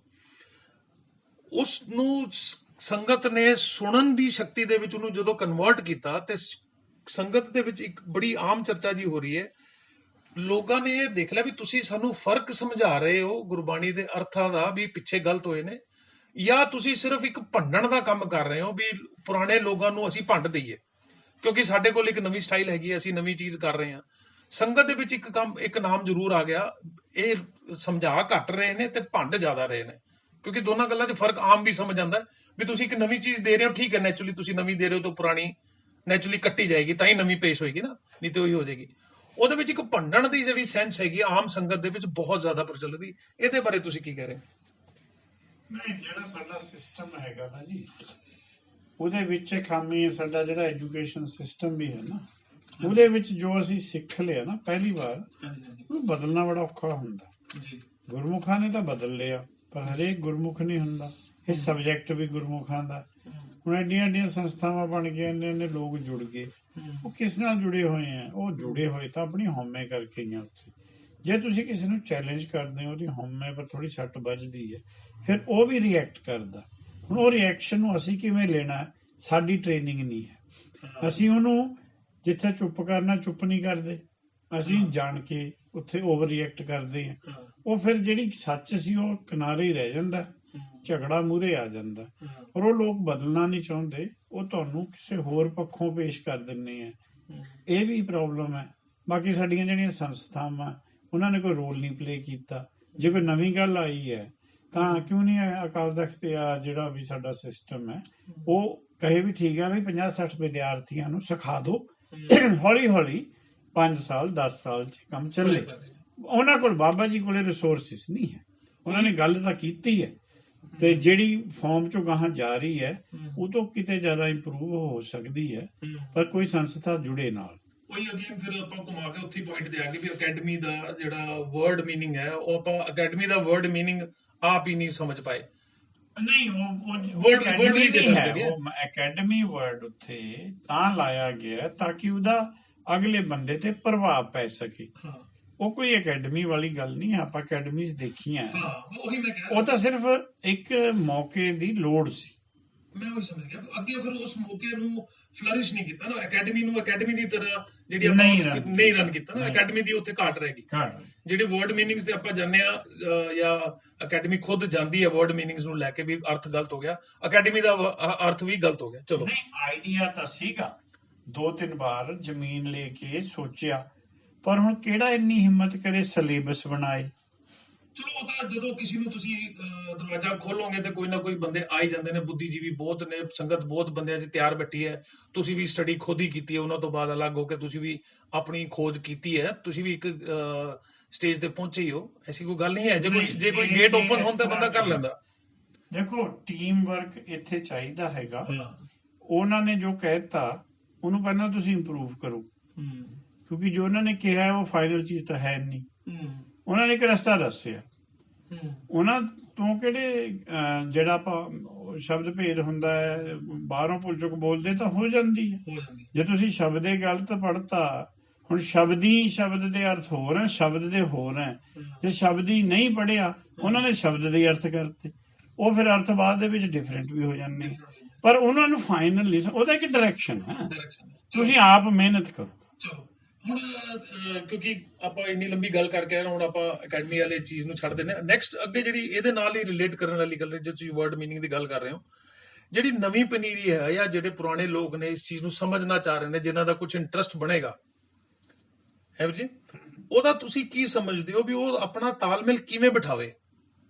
ਕਿਉਂ ਤਾਲਮੇਲ ਕਿਵੇਂ ਮੈਂ ਕਹਿ ਰਿਹਾ? ਤਾਲਮੇਲ ਦਾ ਮਤਲਬ ਹੈ ਵੀ ਕੁਝ ਗ੍ਰੰਥ ਦੇ ਵਿੱਚ, ਗੁਰਬਾਣੀ ਦੇ ਵਿੱਚ ਜਿਹੜੀਆਂ ਵੀ ਜਿਹਦੀਆਂ ਵਿਆਖਿਆਵਾਂ ਆਪਾਂ ਕਰਨ ਦੀ ਕੋਸ਼ਿਸ਼ ਕਰ ਰਹੇ ਹਾਂ, ਅਕੈਡਮੀ ਕਰ ਰਹੀ ਹੈ, ਤੁਸੀਂ ਕਰ ਰਹੇ ਹੋ, ਜਾਂ ਹੋਰ ਜਿਹੜੇ ਲੱਗੇ ਨੇ, ਉਹਦੇ ਵਿੱਚ ਕੁਝ ਪੁਰਾਤਨ ਵਰਡਸ ਨੇ, ਉਹਦੀ ਸ਼ੈਲੀ ਪੁਰਾਣੀ ਹੈ, ਉਹਦੇ ਵਿੱਚ ਕੁਝ ਮੁਹਾਵਰੇ ਕੁਝ ਏਦਾਂ ਦੇ ਨੇ, ਕੁਝ ਗੱਲਾਂ ਦੇ ਵਰਡ, ਕਿਰਿਆਵਾਂ ਦੇ ਵਰਡ ਏਦਾਂ ਦੇ ਨੇ ਜਿਹੜੇ ਕਿ ਅੱਜ ਕੱਲ ਤੇ ਆਉਣ ਵਾਲੇ ਟਾਈਮ ਦੇ ਵਿੱਚ ਉਹਨਾਂ ਦੇ ਵਰਡ ਮੀਨਿੰਗਸ ਕੀ, ਉਹ ਵਰਡ ਅੱਜ ਕੱਲ ਸਾਡੀ ਭਾਸ਼ਾ ਦੇ ਵਿੱਚ ਵਰਤੋਂ ਹੀ ਨਹੀਂ ਹੈ। ਸੋ ਇਹਨੂੰ ਕਿਵੇਂ ਦੇਖ ਰਹੇ ਹੋ ਵੀ ਉਹਦਾ ਤਾਲਮੇਲ ਨਵਿਆਂ ਨਾਲ ਗਿਆ, ਜਿਹੜੇ ਪੁਰਾਣੇ ਬੰਦੇ ਬੈਠੇ ਨੇ ਉਹ ਕਿੰਨਾ ਤੁਸੀਂ ਸੋਚਦੇ ਵੀ ਫਰਕ ਪਏਗਾ? ਕਿਉਂਕਿ ਉਹਦੇ ਵਾਸਤੇ ਤਾਂ ਹਮੇਸ਼ਾ ਤੁਹਾਨੂੰ ਵਰਡ ਮੀਨਿੰਗ ਵਾਸਤੇ ਤੁਹਾਨੂੰ ਹੀ ਐਕਸਪਲੇਨ ਕਰਨਾ ਪਏਗਾ। ਬਹੁਤ ਮੁਸ਼ਕਿਲ ਗੱਲ ਹੈ ਇਹ, ਕਿਉਂਕਿ ਮੈਂ ਪਰਸੋਂ ਹੀ ਉਹ ਵੀ ਪੰਜਾਬੀ ਦੇ ਬੜੇ ਮਾਹਰ ਹੈ, ਉਹ ਕਹਿੰਦੇ 6 ਅੱਖਰ ਤਾਂ ਅਸੀਂ ਪੰਜਾਬੀ ਚੋਂ ਕੱਢੇ ਦਿੱਤੇ, ਜਿਹੜੀ ਗੁਰਬਾਣੀ ਦੀ ਪੰਜਾਬੀ ਦੇ 6 ਅੱਖਰ ਹੈ ਉਹ ਅਸੀਂ ਗਾਇਬ ਕਰਤੇ ਵਿੱਚੋਂ। ਹੁਣ ਉਹ ਅੱਖਰਾਂ ਤੋਂ ਜੋ ਕੁਝ ਪੜ੍ਹੇਗਾ ਕਦੇ, ਉਹਨਾਂ ਨੂੰ ਤਾਂ ਚੀਜ਼ ਨਵੀਂ ਲੱਗੇਗੀ। ਪੰਜਾਬੀ ਦਾ ਔਰ ਜਿਹੜੀ ਗੁਰਬਾਣੀ ਦੀ ਗੁਰਮੁਖੀ ਕਹਿ ਲਓ, ਦੋਹਾਂ ਦੇ ਵਿੱਚ ਜ਼ਮੀਨ ਅਸਮਾਨ ਦਾ ਅੰਤਰ ਹੈ। ਇਹ ਭਾਸ਼ਾ ਬਣੀ ਸੀ ਗੁਰਬਾਣੀ ਲਈ, ਅਸੀਂ ਇਹਨੂੰ ਬੋਲੀ ਬਣਾ ਕੇ ਬਹਿ ਗਏ। ਬੋਲੀ ਦੇ ਵਿੱਚ ਫਿਰ ਮਾਝੇ ਦੀ ਹੋਰ ਹੈ, ਸਾਡੀ ਹੋਰ ਹੈ, ਦੁਆਬੇ ਦੀ ਹੋਰ ਹੈ, ਇਹ ਵੀ ਫਰਕ ਪੈਣ ਲੱਗ ਗਿਆ। ਫਿਰ ਇਹਦੇ ਵਿੱਚ ਜਿਵੇਂ ਇੱਕ ਸਿੰਪਲ ਵਰਡ ਹੈ ਵੀ ਇਹਦੇ ਵਿੱਚ ਇੱਕ ਸ਼ਬਦ ਆਉਂਦਾ ਹੈਗਾ ਕੋਰੀ। ਕੋਰੀ ਦੇ ਅਰਥ ਪੰਜਾਬੀ 'ਚ ਹੋਰ ਹੈ, ਯੂਪੀ 'ਚ ਹੋਰ ਹੈ। ਹੁਣ ਜੇ ਤਾਂ ਯੂਪੀ ਵਾਲੇ ਨੇ ਯੂਪੀ ਦਾ ਸ਼ਬਦ ਵਰਤਤਾ, ਫਿਰ ਤਾਂ ਯੂਪੀ ਦੇ ਅਰਥ ਕਰੋ, ਜੇ ਪੰਜਾਬ 'ਚ ਵਰਤਿਆ ਫਿਰ ਪੰਜਾਬੀ ਦੇ ਅਰਥ ਕਰੋ। ਇਹ ਜਿਹੜਾ ਫਰਕ ਹੈਗਾ ਇਹ ਹਮੇਸ਼ਾ ਹੀ ਰਹਿੰਦਾ ਹੈ। ਹੁਣ ਕੋਰੀ ਸ਼ਬਦ ਦੇ ਜੇ ਤੁਸੀਂ ਅਰਥ ਦੇਖੋ ਕਬੀਰ ਜੀ ਦੇ ਕੀਤੇ ਹੋਏ, ਜਿਹੜਾ ਫਰੀਦਕੋਟ ਵਾਲਾ ਟੀਕਾ ਉਹਨੂੰ ਲੱਗਿਆ, ਉਹਨਾਂ ਨੇ ਪੰਜਾਬੀ 'ਚ ਅਰਥ ਕਰਤੇ ਵੀ ਕੋਰੀ ਮਤਲਬ ਹੁੰਦੀ ਹੈ ਅਣਲੱਗ, ਫਰੈਸ਼। ਔਰ ਜੇ ਪ੍ਰੋਫੈਸਰ ਸਾਹਿਬ ਜੀ ਨੇ ਪੜ੍ਹੋ, ਉਹਨਾਂ ਨੇ ਕੋਰੀ ਦੇ ਅਰਥ ਕੀਤੇ ਹੈਗੇ ਜੁਲਾਹਾ, ਜਿਹੜੀ ਇੱਕ ਕਿਰਤ ਹੈ। ਕਹਿਣਾ ਤਾਂ ਉਹ ਇਹ ਚਾਹੁੰਦੇ ਆ ਵੀ ਮੈਂ ਕਿਰਤ ਕਰਨਾ, ਕੋਰੀ ਆ ਤੇ ਮੈਂ ਗਾਗਰ ਭਰ ਕੇ ਲਿਆਉਣਾ, ਪਰ ਉਹ ਕੋਰੀ ਗਾਗਰ ਵੀ ਫਿੱਟ ਬਹਿੰਦਾ ਜੇ ਤੁਸੀਂ ਉਹਨੂੰ ਇਗਨੋਰ ਕਰ ਦਿਓ ਪੰਜਾਬੀ। ਸੋ ਇਹੋ ਜਿਹੇ ਸਾਡੇ ਕੋਲ ਹਜ਼ਾਰਾਂ ਹੀ ਐਗਜ਼ਾਮਪਲ ਹੈ ਜਿੱਥੇ ਸ਼ਬਦ ਕਿਸੇ ਹੋਰ ਭਾਸ਼ਾ ਤੋਂ ਆਇਆ, ਅਸੀਂ ਪੰਜਾਬੀ ਉਹਨਾਂ ਨੂੰ 3 ਔਰ 3 ਗੁਰਬਾਣੀ 'ਚ 3 ਲਈ 3 ਲਿਖਿਆ ਜਾਂਦਾ, ਤਾਂ ਜਿੱਥੇ ਵੀ ਤੁਸੀਂ 3 ਦੇ ਅੱਖਰ 3 ਕੀਤੇ ਤੁਸੀਂ ਉਹਨੂੰ ਰਿਵਾਈਜ਼ ਕਰੋ। ਹੁਣ ਇਹ ਕੰਮ ਛੋਟਾ ਤਾਂ ਹੈ ਨਹੀਂ, ਜੇ ਟੀਕਾ ਲਿਖਿਆ ਗਿਆ ਉਹਨੂੰ ਉਹਨਾਂ ਦਿਨਾਂ ਤਾਂ ਦੁਬਾਰਾ ਤੁਸੀਂ ਰੀਟਾਈਪ ਹੀ ਨਹੀਂ ਸੀ ਕਰ ਸਕਦੇ, ਹੁਣ ਤਾਂ ਐਟਲੀਸਟ ਕਰ ਵੀ ਸਕਦੇ ਨਾ ਜੀ। ਹੁਣ ਤਾਂ ਤੁਸੀਂ ਠੀਕ ਹੈ ਕਹਿ ਕੇ ਵਰਜ਼ਨ 2 ਬਣਾ ਦਿਓ। ਜਿਹੜਾ ਟੀਕਾ ਪਹਿਲਾਂ ਘੱਟੋ ਘੱਟ 5 ਸਾਲ 'ਚ ਉਹਦੀਆਂ ਟਾਈਪ ਰਾਈਟ ਸੈੱਟ ਹੋਇਆ, ਉਹ ਤਾਂ ਫਿਰ ਉਵੇਂ ਹੀ ਛਪਣਾ। ਤੇ ਇਹ ਗੁਰਬਾਣੀ ਦਾ ਮਤਲਬ ਕੁਝ ਟੀਕਾਕਾਰੀ ਲਈ ਬਣੀ ਨਹੀਂ ਸੀ, ਸ਼ਬਦਾਂ ਦੇ ਅਰਥ ਦੇ ਦਿਓ, ਇਹ ਤੁਸੀਂ ਬਚਾਓ ਹੈ ਤੁਹਾਡਾ। ਉਹ ਜਿਹੜਾ ਖਾਸ ਕਰ ਮੇਰੇ ਕੋਲ ਤਾਂ ਲਿਸਟ ਪਈ ਹੈ 29,000 ਸ਼ਬਦਾਂ ਜਿੰਨੇ ਵਰਡ ਗੁਰਬਾਣੀ 'ਚ ਆਏ ਹੈ, ਤੁਸੀਂ ਪਹਿਲੇ 200 ਨੂੰ ਥੋੜਾ ਡਿਟੇਲ 'ਚ ਐਕਸਪਲੇਨ ਕਰ ਦਿਓ, ਬਾਕੀ ਪਾਠਕ ਤੇ ਛੱਡ ਦਿਓ। ਤੁਸੀਂ ਆਪਣੀ ਵਿਚਾਰਧਾਰਾ ਇੰਟਰਨੈਟ ਤੇ ਪਾ ਦਿਓ, ਜਿਹਨੇ ਸੁਣਨੀ ਹੈ ਸੁਣੇ, ਕਿਸੇ ਨੂੰ ਫੋਰਸ ਨਹੀਂ ਕੀਤਾ ਜਾ ਸਕਦਾ।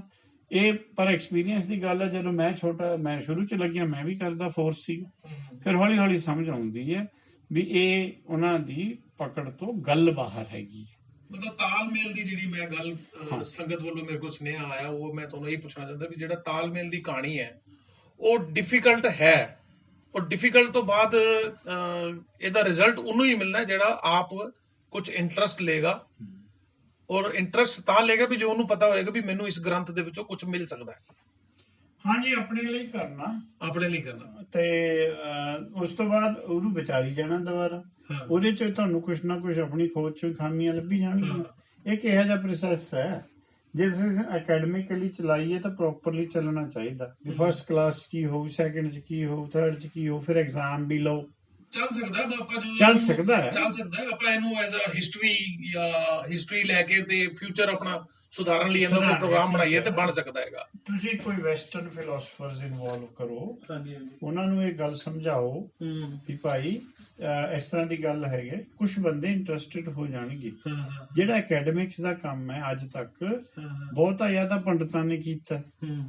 ਤੁਸੀਂ ਦੇਖ ਲਓ ਪਿੱਛੇ ਤੁਹਾਡੇ ਮੁਸਲਮਾਨ ਰਾਜ ਵਿੱਚ ਹਰੇਕ ਜਗ੍ਹਾ ਜਿਹੜਾ ਤੁਸੀਂ ਕਹਿੰਦੇ ਹੋ ਵੀ ਉਹ ਸੈਕਟਰੀ ਦਾ ਇੱਕ ਨਾਂ ਹੁੰਦਾ ਸੀ ਸਪੈਸ਼ਲ, ਮੁਨਸ਼ੀ ਕਹਿ ਲਓ ਜਾਂ ਉਹ ਕੀ ਸੀਗਾ ਜਸਪਤ ਰਾਏ, ਕੀ ਸੀਗਾ ਮੁਨਸ਼ੀ ਕਹਿ ਦਿੰਦੇ ਨੇ, ਕੁਝ ਲੇਖਾਕਾਰ ਕਹਿ ਦਿੰਦੇ ਨੇ, ਕੁਝ ਅਸਿਸਟੈਂਟ ਕਹਿ ਦਿੰਦੇ ਨੇ, ਅਲੱਗ-ਅਲੱਗ ਮਤਲਬ ਜਿਹੜਾ ਅਸਿਸਟ ਕਰਦਾ ਜਾਂ ਜਿਹੜਾ ਤੁਹਾਨੂੰ ਫਾਈਨੈਂਸ ਦਾ ਕੰਮ ਉਹ ਡੀਲ ਕਰਦਾ ਸੀ।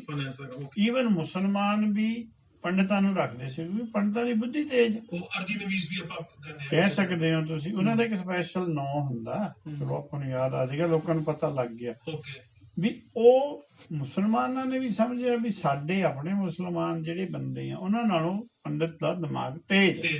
ਤੁਸੀਂ ਅਸਿਸਟੈਂਸ ਲੈ ਲਓ ਕਿਸੇ ਤੋਂ, ਚੰਗਾ ਬੰਦਾ ਲੈ ਕੇ ਤੁਸੀਂ ਉਹਨੂੰ ਆਪਣੀ ਡਿਮਾਂਡ ਦੱਸ ਦਿਓ, ਹੋ ਸਕਦਾ ਉਹ ਕੰਮ ਤੁਹਾਡਾ ਕਰ ਦੇਵੇ, ਸਾਤੋਂ ਨਹੀਂ ਹੋਣਾ। ਚਲੋ ਆਪਾਂ ਕੁੱਲ ਮਿਲਾ ਕੇ ਮਤਲਬ ਫਿਲਹਾਲ ਤਾਂ ਇਹੀ ਸਮਝੀਏ ਵੀ ਤਾਲਮੇਲ ਔਖਾ ਹੈ, ਹਾਂ ਪਰ ਇਹਦੇ ਵਾਸਤੇ ਸਾਨੂੰ ਵੀ ਕੁਝ ਕੰਮ ਕਰਨ ਦੀ ਜ਼ਰੂਰਤ ਹੈ। ਹਾਂ ਜਿਹੜਾ ਆਪਾਂ ਕੁਝ ਅਕੈਡਮਿਕਲੀ ਲੋਕਾਂ ਦਾ ਕੁਝ ਬੈਨੀਫਿਟ ਕਰਕੇ ਕੁਝ ਉਹਨਾਂ ਨੂੰ ਇੱਕ ਪ੍ਰੋਗਰਾਮ ਅੱਗੇ ਇਦਾਂ ਦਾ ਡਿਜ਼ਾਈਨ ਕਰਕੇ ਦੇ ਸਕੀਏ। ਚਲੋ ਕਈ ਸੰਸਥਾਵਾਂ ਕਰਦੀਆਂ ਨੇ। ਹੁਣ ਇਹਦੇ ਨਾਲ ਅਗਲਾ ਕੁਐਸਚਨ ਜਿਹੜਾ ਮੇਰੇ ਨਾਲ ਜੁੜ ਜਾਂਦਾ ਜੀ, ਕਿਉਂਕਿ ਮੇਰੇ ਸਾਰੇ ਕੁਐਸਚਨ ਜਿਹੜੇ ਨੇ ਇੱਕ ਦੂਜੇ ਨਾਲ ਜੁੜੇ ਹੋਏ ਪਲਾਨ ਕੀਤੇ ਹੋਏ ਨੇ। ਇਹਦੇ ਨਾਲ ਅਗਲਾ ਜੁੜਦਾ ਜੀ, ਇਸੇ ਕਰਕੇ ਜਿਹੜੀ ਆਮ ਸੰਗਤ ਹੈ, ਜਿਹਨੂੰ ਅਸੀਂ ਆਮ ਜਨਤਾ ਕਹਿ ਦਿੰਦੇ ਹਾਂ, ਉਹ 99% ਜਨਤਾ ਜਿਹੜੀ ਹੈ, ਜਿਹੜੇ ਪ੍ਰਚਾਰਕ ਸੋ ਕਾਲਡ ਪ੍ਰਚਾਰਕ ਨੇ, ਉਹ ਛੇਣੇ ਢੋਲਕਿਆਂ ਵਾਲੇ ਜਾਂ ਕਹਾਣੀਆਂ ਸੁਣਾਉਣ ਵਾਲੇ, ਕਾਲਪਨਿਕ ਕਥਾ ਸੁਣਾਉਣ ਵਾਲੇ, ਉਹਨਾਂ ਨਾਲ ਇਸ ਕਰਕੇ ਜੁੜਦੀ ਹੈ ਕਿਉਂਕਿ ਸਾਡੇ ਵਾਲੇ ਪੱਖੋਂ ਇਦੋਂ ਦੀ ਉਹਨਾਂ ਨੂੰ ਕੋਈ ਠੋਸ ਰਿਜ਼ਲਟ ਨਹੀਂ ਮਿਲਦਾ। ਇਹਦਾ ਕਾਰਨ ਇਹੀ ਫਿਰ ਮੰਨ ਸਕਦੇ ਆ। ਜਿੰਨੀ ਤੁਸੀਂ ਉੱਚੀ ਗੱਲ ਕਰੋਗੇ ਤੁਹਾਡੇ ਨਾਲ ਨੰਬਰ ਘੱਟ ਜੁੜੇਗਾ, ਜਿੰਨੀ ਤੁਸੀਂ ਨੀਵੀਂ ਗੱਲ ਕਰੋਗੇ ਉਹਦੇ ਨਾਲ ਤੁਹਾਡੇ ਨਾਲ ਨੰਬਰ। ਕਿਉਂਕਿ ਇੱਕ ਗੱਲ ਜ਼ਰੂਰ ਹੈ, ਜਿੰਨੇ ਜੀਵ ਹੈ ਅਸੀਂ ਰੱਬ ਤੋਂ ਡਰਦੇ ਜ਼ਰੂਰ ਹੈ। ਹੁਣ ਉਸ ਰੱਬ ਦਾ ਜਿਹੜਾ ਡਰ ਹੈ ਉਹਦਾ ਮਿਸਯੂਜ਼ ਹੋ ਰਿਹਾ। ਸੰਸਥਾਵਾਂ ਤੁਹਾਨੂੰ ਇੱਕ ਉਪਰਾਲਾ ਦੱਸਦੀਆਂ, ਹਰੇਕ ਬੰਦਾ ਕਹਿੰਦਾ ਵੀ ਲਓ ਜੀ 50 ਨਹੀਂ ਤਾਂ 5 'ਚ ਸਰ ਜਾਵੇ ਤਾਂ ਠੀਕ ਹੈ। ਉਹ ਇੱਕ ਬਿਜ਼ਨਸ ਸਿਸਟਮ ਚੱਲ ਪਿਆ। ਧਰਮ ਕੋਈ ਬਿਜ਼ਨਸ ਮਾਡਲ ਨਹੀਂ ਹੈ। ਜੇ ਤੁਹਾਨੂੰ ਦੁੱਖ ਆਇਆ ਤਾਂ ਦੁੱਖ ਵੀ ਨਹੀਂ ਰਹਿਣਾ, ਜੇ ਸੁੱਖ ਆਇਆ ਸੁੱਖ ਵੀ ਨਹੀਂ ਰਹਿਣਾ। ਇਹ ਗੱਲ ਨਹੀਂ ਉਹ ਦੱਸਦੇ। ਉਹ ਕਹਿੰਦੇ ਅਸੀਂ ਤੁਹਾਡੇ ਦੁੱਖ ਦਾ ਇਲਾਜ ਕਰਾਂਗੇ। ਦੁੱਖ ਦੀ ਸਾਡੀ ਟ੍ਰੇਨਿੰਗ ਨਹੀਂ ਹੈ। ਦੁੱਖ ਤਾਂ ਹਰੇਕ ਕੋਲ ਹੈ, ਦੁੱਖ ਤਾਂ ਬਿਨਾਂ ਮੰਗੇ ਆਈ ਜਾਂਦਾ। ਸੁੱਖ ਮੰਗ ਦੁੱਖ ਅੱਗੇ ਆਵੇ ਕਹਿੰਦੇ ਹੀ ਆ। ਉਹ ਜਿਹੜਾ ਮਨ ਦੇ ਵਿੱਚ ਦੁੱਖ ਦੀ ਇੱਕ ਅਵਸਥਾ ਬਣ ਗਈ ਹੈ, ਉਹਦਾ ਫਾਇਦਾ ਉਠਾਇਆ ਜਾ ਰਿਹਾ। ਜਦ ਕਿ ਜੇ ਤੁਸੀਂ ਜਿਹਨਾਂ ਨੂੰ ਆਪਾਂ ਵੈਸੇ ਤਾਂ ਮਹੱਲੇ ਆ ਜਾਂ ਭਗਤ ਹੈ, ਚਲੋ ਦੇਸੀ ਬੋਲੀ 'ਚ ਆਪਾਂ ਗੁਰੂ ਕਹਿ ਦਿੰਦੇ ਹਾਂ, ਉਹਨਾਂ ਦੀ ਲਾਈਫ 'ਚ ਨਹੀਂ ਦੁੱਖ ਆਏ। ਜਿੰਨੀ ਕਿ ਹਿਸਟਰੀ ਸਾਨੂੰ ਪਤਾ ਹੈ, ਚਾਹੇ ਉਹ ਜਿਹੇ ਜਿਹੇ ਵੀ ਸੋਰਸ ਤੋਂ ਆਈ ਹੈ। ਇੱਥੇ ਮੈਂ ਤੁਹਾਨੂੰ ਸ਼ਾਇਦ ਰੋਕ ਦਵਾਂਗਾ ਕਿਉਂਕਿ ਇਹ ਹਲੇ ਫਿਰ ਅਗੇਨ ਵਿਆਖਿਆ ਤੇ ਅਗੇਨ ਉਹਨਾਂ ਦੀ ਲਾਈਫ ਸਟਾਈਲ ਦੀ ਗੱਲ ਆ ਗਈ। ਮੇਰਾ ਸਵਾਲ ਸੀਗਾ ਵੀ ਜਿਹੜੇ ਲੋਕਾਂ ਨੂੰ ਅਸੀਂ ਪ੍ਰੇਰਿਤ ਜਾਂ ਗੁਰਬਾਣੀ ਜਿਨ੍ਹਾਂ ਵਾਸਤੇ ਹੈ, ਤਾਂ ਕਿ ਇੱਕ ਸਮਾਜ ਸੁਧਾਰ ਹੋ ਸਕੇ, ਬੰਦੇ ਦੀ ਆਪਣੀ ਇੱਕ ਹੋਂਦ ਚੰਗਾ ਜੀਵਨ ਜੀਣ ਵਾਲੇ ਪਾਸੇ ਤੁਰ ਜਾਏ, ਅਧਿਆਤਮਿਕ ਤੌਰ ਤੇ ਉਹ ਸਟਰੋਂਗ ਹੋ ਜਾਏ, ਤੇ ਉਹਦੇ ਵਾਸਤੇ ਜਿਹੜੇ ਆਪਾਂ ਦੇਖ ਰਹੇ ਹਾਂ ਵੀ ਲੋਕ ਛੈਣੇ ਢੋਲਕਿਆਂ ਵਾਲੇ ਪਾਸੇ ਜਾਂ ਕਹਾਣੀਆਂ ਵਾਲੇ ਪਾਸੇ, ਕਥਾ ਵਾਲੇ ਪਾਸੇ ਜ਼ਿਆਦਾ ਰੁਝਾਵਾਂ ਕਰਦੇ ਨੇ, ਬਨਸਪਤ ਕੀ ਇੱਕ ਆਪਣੀ ਖੋਜ ਕਰਨ ਦੀ, ਜਿਹੜੀ ਆਪਾਂ ਪਹਿਲਾਂ ਗੱਲ ਕਰਕੇ ਹਟਿਆ ਵੀ ਅਕੈਡਮੀ ਦੇ ਵਿੱਚ ਅਕੈਡਮਿਕਲੀ ਨੌਲੇਜ ਜਿਹਨੂੰ ਹੋ ਜਾਏ ਗੁਰਬਾਣੀ ਦੀ, ਉਹਦੇ ਅਰਥਾਂ ਦੇ ਵਿੱਚ ਉਹਨੂੰ ਇੱਕ ਚੰਗਾ ਪਾਸੇ ਰਾਹ ਤੁਰਨ ਵਾਲਾ ਬੰਦਾ ਬਣ ਸਕੇ। ਅਸੀਂ ਉਹਨਾਂ ਨੂੰ ਕੋਈ ਖੋਜ ਕਰਨ ਦਾ ਤਰੀਕਾ ਨਹੀਂ ਦੱਸਿਆ। ਖੋਜ ਕਰਨ ਦਾ ਕੋਈ ਤਰੀਕਾ ਹੁੰਦਾ, ਕੋਈ ਵਿਧੀ ਹੁੰਦੀ ਹੈ, ਉਹ ਦੱਸਣੀ ਚਾਹੀਦੀ ਹੈ। ਉਹਨਾਂ ਕੋਲ ਉਹ ਹੈ ਨਹੀਂ। ਉਹਨਾਂ ਨੇ ਜੋ ਸੁਣ ਲਿਆ ਉਹ ਉਹਦੇ ਤੇ ਹੀ ਕਰੀ ਜਾਂਦੇ ਆ। ਉਹ ਜਿਵੇਂ ਆਪਾਂ ਕਿਸੇ ਵੀ ਗਾਂ ਮੱਝ ਨੂੰ ਪਾਈਏ ਨਾ ਚਾਰਾ, ਉਹ ਪਹਿਲਾਂ ਸਿੱਧਾ ਹੀ ਖਾ ਲੈਂਦੀ ਹੈ, ਫਿਰ ਉਹ ਜੁਗਾਲੀ ਕਰਦੀ ਹੈ। ਜੁਗਾਲੀ ਨਹੀਂ ਹੋ ਰਹੀ। ਜੇ ਜੁਗਾਲੀ ਨਹੀਂ ਹੋਊ ਦੁੱਧ ਵੀ ਨਹੀਂ ਆਊ। ਇੱਕ ਪ੍ਰੋਸੀਜਰ ਹੈ, ਉਹ ਅਸੀਂ ਕਿਵੇਂ ਖੋਜਣਾ ਹੈ, ਜਾਂ ਸਾਡੇ 10 ਬੰਦੇ ਮਿਲਣ ਵੀ ਹਾਂਜੀ ਕਿਵੇਂ ਖੋਜੀਏ, ਕੀ ਤੁਹਾਡਾ ਤਰੀਕਾ ਹੈ। ਕੋਈ ਇਹੋ ਜਿਹਾ ਵਿਵੇਕ ਬੁੱਧੀ ਵਾਲਾ ਹੋਵੇ ਜਿਹੜਾ ਕਿ ਉਹਨਾਂ ਤੋਂ 10 ਤੋਂ ਪੁੱਛ ਕੇ ਉਹਦੀ ਸਮਰਾਈਜ਼ ਕਰ ਸਕੇ। ਇਸ ਤਰ੍ਹਾਂ ਦਾ ਅਜੇ ਤੱਕ ਕੋਈ ਉਪਰਾਲਾ ਨਹੀਂ ਹੋਇਆ। ਚਲੋ ਹੁਣ ਇਹਦੇ ਨਾਲ ਫਿਰ ਅਖੀਰਲਾ 1-2 ਸਵਾਲ ਮੇਰੇ ਛੋਟੇ ਜਿਹੇ ਹੋਰ ਰਹਿ ਗਏ, ਉਹਦੇ ਨਾਲ ਇਹ ਜੁੜੇ। ਇਹਦਾ ਮਤਲਬ ਇਹ ਹੋ ਗਿਆ ਵੀ ਹੁਣ ਦੇਖੋ, ਮੇਰੇ ਪਰਸਨਲ ਲੈਵਲ ਦੇ ਉੱਤੇ ਵੀ ਮੇਰੀ ਗੱਲ ਹੋਈ ਸੀ, ਤੇ ਇਹ 10-11 ਸਾਲ ਪਹਿਲੇ ਵੀ ਮੈਂ ਇੱਕ ਪ੍ਰੋਗਰਾਮ ਬਣਾ ਕੇ ਡਿਜ਼ਾਈਨ ਕਰਕੇ ਅੱਗੇ ਰੱਖਿਆ ਸੀ, ਪਰ ਉਹ ਅਗੇਨ ਜਿਹੜੀ ਗੱਲਾਂ ਆਪਾਂ ਪਹਿਲਾਂ ਕਰਦੇ ਆ ਰਹੇ ਉਹਦੇ ਵਿੱਚ ਕਿਸੇ ਨੇ ਕੰਨ ਨਹੀਂ ਰੱਖਿਆ, ਕਿਉਂਕਿ ਇੱਕ ਗੱਲ ਆ ਰਹੀ ਸੀ ਵੀ ਠੀਕ ਹੈ ਜੀ ਅਸੀਂ ਮੈਨੇਜ ਆਪ ਕਰ ਲਾਂਗੇ, ਯੂ ਕੀਪ ਅ ਸਾਈਡ, ਤੁਸੀਂ ਸਾਈਡ ਤੇ ਰਹੋ, ਤੁਹਾਨੂੰ ਹਾਲੇ ਕੁਝ ਐਕਸਪੀਰੀਅੰਸ ਨਹੀਂ ਹੈਗਾ, ਕਿਉਂਕਿ ਇਹ ਬੜੀ ਅਲੱਗ ਜੀ ਚੀਜ਼ ਸੀਗੀ। ਹੁਣ ਅਗਲਾ ਸਵਾਲ ਇਹਦੇ ਨਾਲ ਜੁੜਦਾ ਵੀ ਜੀ, ਵੀ ਜਦ ਤੱਕ ਤੁਸੀਂ ਜਿਹੜੀਆਂ ਗੱਲਾਂ ਕਰ ਰਹੇ ਹੋ ਐਜ਼ ਫਿਜ਼ੀਕਲ, ਤੁਸੀਂ ਹੁਣ ਬੈਠੇ ਹੋ, ਤੁਸੀਂ ਬੋਲ ਰਹੇ ਹੋ, ਜਦੋਂ ਤੁਸੀਂ ਫਿਜ਼ੀਕਲ ਨਹੀਂ ਰਹਿਣਾ ਇਸ ਸਰੀਰ ਦੇ ਵਿੱਚ, ਫਿਜ਼ੀਕਲ ਆਪਾਂ ਜੇ ਗੱਲ ਕਰੀਏ, ਤੇ ਅੱਗੇ ਹੁਣ ਇਸ ਗੱਲ ਨੂੰ ਐਕਸਪਲੋਰ ਜਿੰਨਾ ਤੁਸੀਂ ਐਕਸਪਲੋਰ ਕਰ ਲਿਆ, ਉਹਨਾਂ ਅੱਗੇ ਇੰਡੀਵਿਜੂਅਲ ਲੈਵਲ ਦੇ ਉੱਤੇ ਕੋਈ ਖਾਸ ਕਰਨ ਵਾਲਾ ਕੋਈ, ਜਿਵੇਂ ਆਪਾਂ ਉਦਮੀ ਦੇਖੀਏ ਤਾਂ ਉਹ ਨਜ਼ਰ ਘੱਟ ਆਉਂਦੇ ਨੇ, ਕਿਉਂਕਿ ਕੰਟਰਾਡਿਕਸ਼ਨ ਬਹੁਤ ਜ਼ਿਆਦਾ ਆਪਣੇ ਆਪ 'ਚ ਪਈ ਹੋਈ ਹੈ। ਮੈਨੂੰ ਉਮੀਦ ਹੈ ਸ਼ਾਇਦ ਮੈਂ ਆਪਣਾ ਸਵਾਲ ਕਲੀਅਰ ਕਰ ਪਾਇਆ ਤੁਹਾਨੂੰ। ਨਹੀਂ, ਇਹ ਟੀਮ ਵਰਕ ਹੁੰਦਾ। ਮੇਰੇ ਨਾਲ 2-3 ਹੈਗੇ ਇਸ ਤਰ੍ਹਾਂ ਦੇ ਜਿਹੜੀ ਮੇਰੀ ਬਹੁਤ ਹੈਲਪ ਕਰਦੇ ਹੈ। ਕਿਉਂਕਿ ਜਿਵੇਂ ਹੁਣ ਮੈਂ ਕਹਿ ਦੇਵਾਂ ਵੀ ਮੈਂ 29,000 ਸ਼ਬਦ ਦੀ ਲਿਸਟ ਬਣਾਉਣੀ ਹੈ, ਮੈਨੂੰ ਤਾਂ 3 ਦਿਨ ਲੱਗ ਜਾਣਗੇ। ਮੈਂ ਅਣਜਾਣ ਹੈ, ਕੋਈ ਜਾਣਕਾਰੀ ਵਾਲਾ ਤਾਂ 3 ਘੰਟੇ 'ਚ ਕਰ ਦੇਗਾ। ਹੈ ਮੈਂ ਕੁਛ ਬੰਦੇ ਹੈ ਜਿਹੜੇ ਕਿ ਜੇ ਮੈਂ ਕਹਾਂਗਾ ਕਿ ਆਹ ਸ਼ਬਦ ਲੱਭ ਦੋ। ਇੱਕ ਤਾਂ ਇਸ ਤਰ੍ਹਾਂ ਦਾ ਹੈਗਾ ਮੁੰਡਾ, ਉਹਨੇ ਸਾਰੀਆਂ ਮਾਤਰਾਵਾਂ ਲਾਤੀਆਂ, ਕੱਲੀ ਮੇਰੇ ਕੋਲ ਫਾਈਲ ਪਈ ਹੈ ਵੀ ਹਰੇਕ ਸ਼ਲੋਕ ਦੀਆਂ ਮਾਤਰਾਵਾਂ ਅਖੀਰ 'ਚ ਆ ਜਾਂਦੀਆਂ। ਉਹ ਅਸੀਂ ਕਿਸੇ ਹਿੰਦੀ ਦੇ ਪ੍ਰੋਗਰਾਮ ਤੋਂ ਦੇਖਿਆ, ਉਹਨੇ ਦੇਖ ਕੇ ਸਾਨੂੰ ਬਣਾ ਦਿੱਤਾ। ਪਰ ਉਸ ਤਰ੍ਹਾਂ ਦੇ ਬੰਦੇ ਮੈਨੂੰ ਤਾਂ ਜੇ ਤੁਸੀਂ 50 ਵੀ ਦੇ ਦਿਓ ਮੈਂ 50 ਨੂੰ ਕੰਮ ਲਾ ਦਾਂਗਾ ਤੇ ਦੱਸ ਦਾਂਗਾ ਵੀ ਭਾਈ ਇਸ ਤਰ੍ਹਾਂ ਆਪਾਂ ਕਰੀਏ, ਇਹਨਾਂ ਚੀਜ਼ ਤੇ ਲਿਖ ਕੇ ਸਮਾਨ ਦੇ ਜੀਏ, ਜਿਹਨੇ ਪੜ੍ਹਨਾ ਹੈ ਪੜ੍ਹ ਲਵੇ। ਇਹ ਤਾਂ ਇੰਡੀਵਿਜੂਅਲ ਖੇਡ ਹੈ, ਅਸਿਸਟੈਂਸ ਹੋ ਜਾਵੇ ਕਿ ਅੱਜ ਕੱਲ੍ਹ ਦੀ ਮਾਡਰਨ ਟੈਕਨੋਲੋਜੀ 'ਚ ਆਡੀਓ ਵੀਡੀਓ ਚੱਲਦਾ। ਸਾਡੇ ਕੋਲ ਆਡੀਓਜ਼ ਤਾਂ ਹੈ। ਹੁਣ ਤੁਸੀਂ ਦੇਖੋ ਜਿਹੜੀ ਤੁਹਾਡੇ ਸੰਡੇ ਜਿਹੜਾ ਪ੍ਰੋਗਰਾਮ ਆਉਂਦਾ ਹੈਗਾ ਉੱਥੋਂ ਅੰਮ੍ਰਿਤਸਰ ਤੋਂ, ਹੁਣ ਥੱਲੇ ਸ਼ਬਦ ਡਿਸਪਲੇਡ ਹੋ ਜਾਂਦਾ, ਪਹਿਲਾਂ ਥੋੜ੍ਹਾ ਹੀ ਸੀ। ਉਸ ਤਰ੍ਹਾਂ ਦਾ ਜਿਹੜਾ ਸਾਨੂੰ ਵੀ ਕਰਿਆ ਕੰਮ ਵੈਸੇ ਹੋਇਆ ਹੈ। ਕੁਛ ਮੁੰਡਿਆਂ ਨੇ ਬਾਬਾ ਜੀ ਦੀ ਕਥਾ ਲੈ ਕੇ ਥੱਲੇ ਹੁਣ ਉਹ ਪਾ ਕੇ ਪੰਕਤੀ ਉਹਦੇ ਅਰਥ ਦਿੰਨੇ, ਹੋ ਰਿਹਾ ਕੰਮ। ਪਰ ਉਹ ਇੱਕ ਜੇ ਇਕੱਠਾ ਹੋ ਜਾਵੇ ਫਿਰ ਉਹ, ਹਾਂ, ਕੋਈ ਉਹਦਾ ਬੌਸ ਨਹੀਂ ਹੈ। ਕਿਉਂਕਿ ਇਹ ਸਵਾਲ ਤਾਂ ਆ ਰਹੇ ਨੇ ਵੀ ਜੀ, ਜਿੰਨੇ ਵੀ ਸਵਾਲ ਹਨ ਉਹਦਾ ਲਾਸਟ ਜਿਹੜਾ ਮੇਰਾ ਇਹਨੂੰ ਸਵਾਲ ਸਮਝ ਲਓ ਜਾਂ ਸਲਾਹ ਸਮਝ ਲਓ, ਸੰਗਤ ਵੱਲੋਂ ਹੀ ਆਈ ਹੋਈ ਹੈ ਫੀਡਬੈਕ ਹੀ ਮੈਂ ਰੱਖਾਂਗਾ ਤੁਹਾਡੇ ਅੱਗੇ।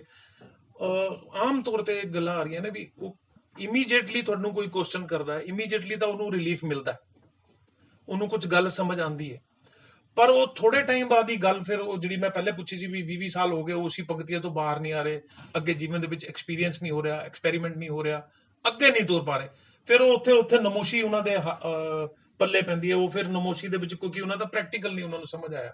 ਥਿਓਰੀਟੀਕਲ ਤਾਂ ਤੁਸੀਂ ਉਹਨਾਂ ਨੂੰ ਐਕਸਪਲੇਨ ਕਰਤਾ, ਪਰ ਉਹਨਾਂ ਦਾ ਪ੍ਰੈਕਟੀਕਲ ਅੱਗੇ ਉਹਨਾਂ ਦਾ ਉਸ ਤਰ੍ਹਾਂ ਨਹੀਂ ਹੋ ਪਾਉਂਦਾ। ਫਿਰ ਉਹ ਕਹਿੰਦੇ ਯਾਰ ਉਸ ਟਾਈਮ ਤਾਂ ਸਮਝ ਆ ਰਹੀ ਸੀ, ਪਰ ਉਹ ਆਪਣਾ ਜੀਵਨ ਦੇ ਵਿੱਚ ਉਹਨਾਂ ਨੂੰ ਪ੍ਰੈਕਟੀਕਲ ਨਹੀਂ ਹੋ ਪਾਈ।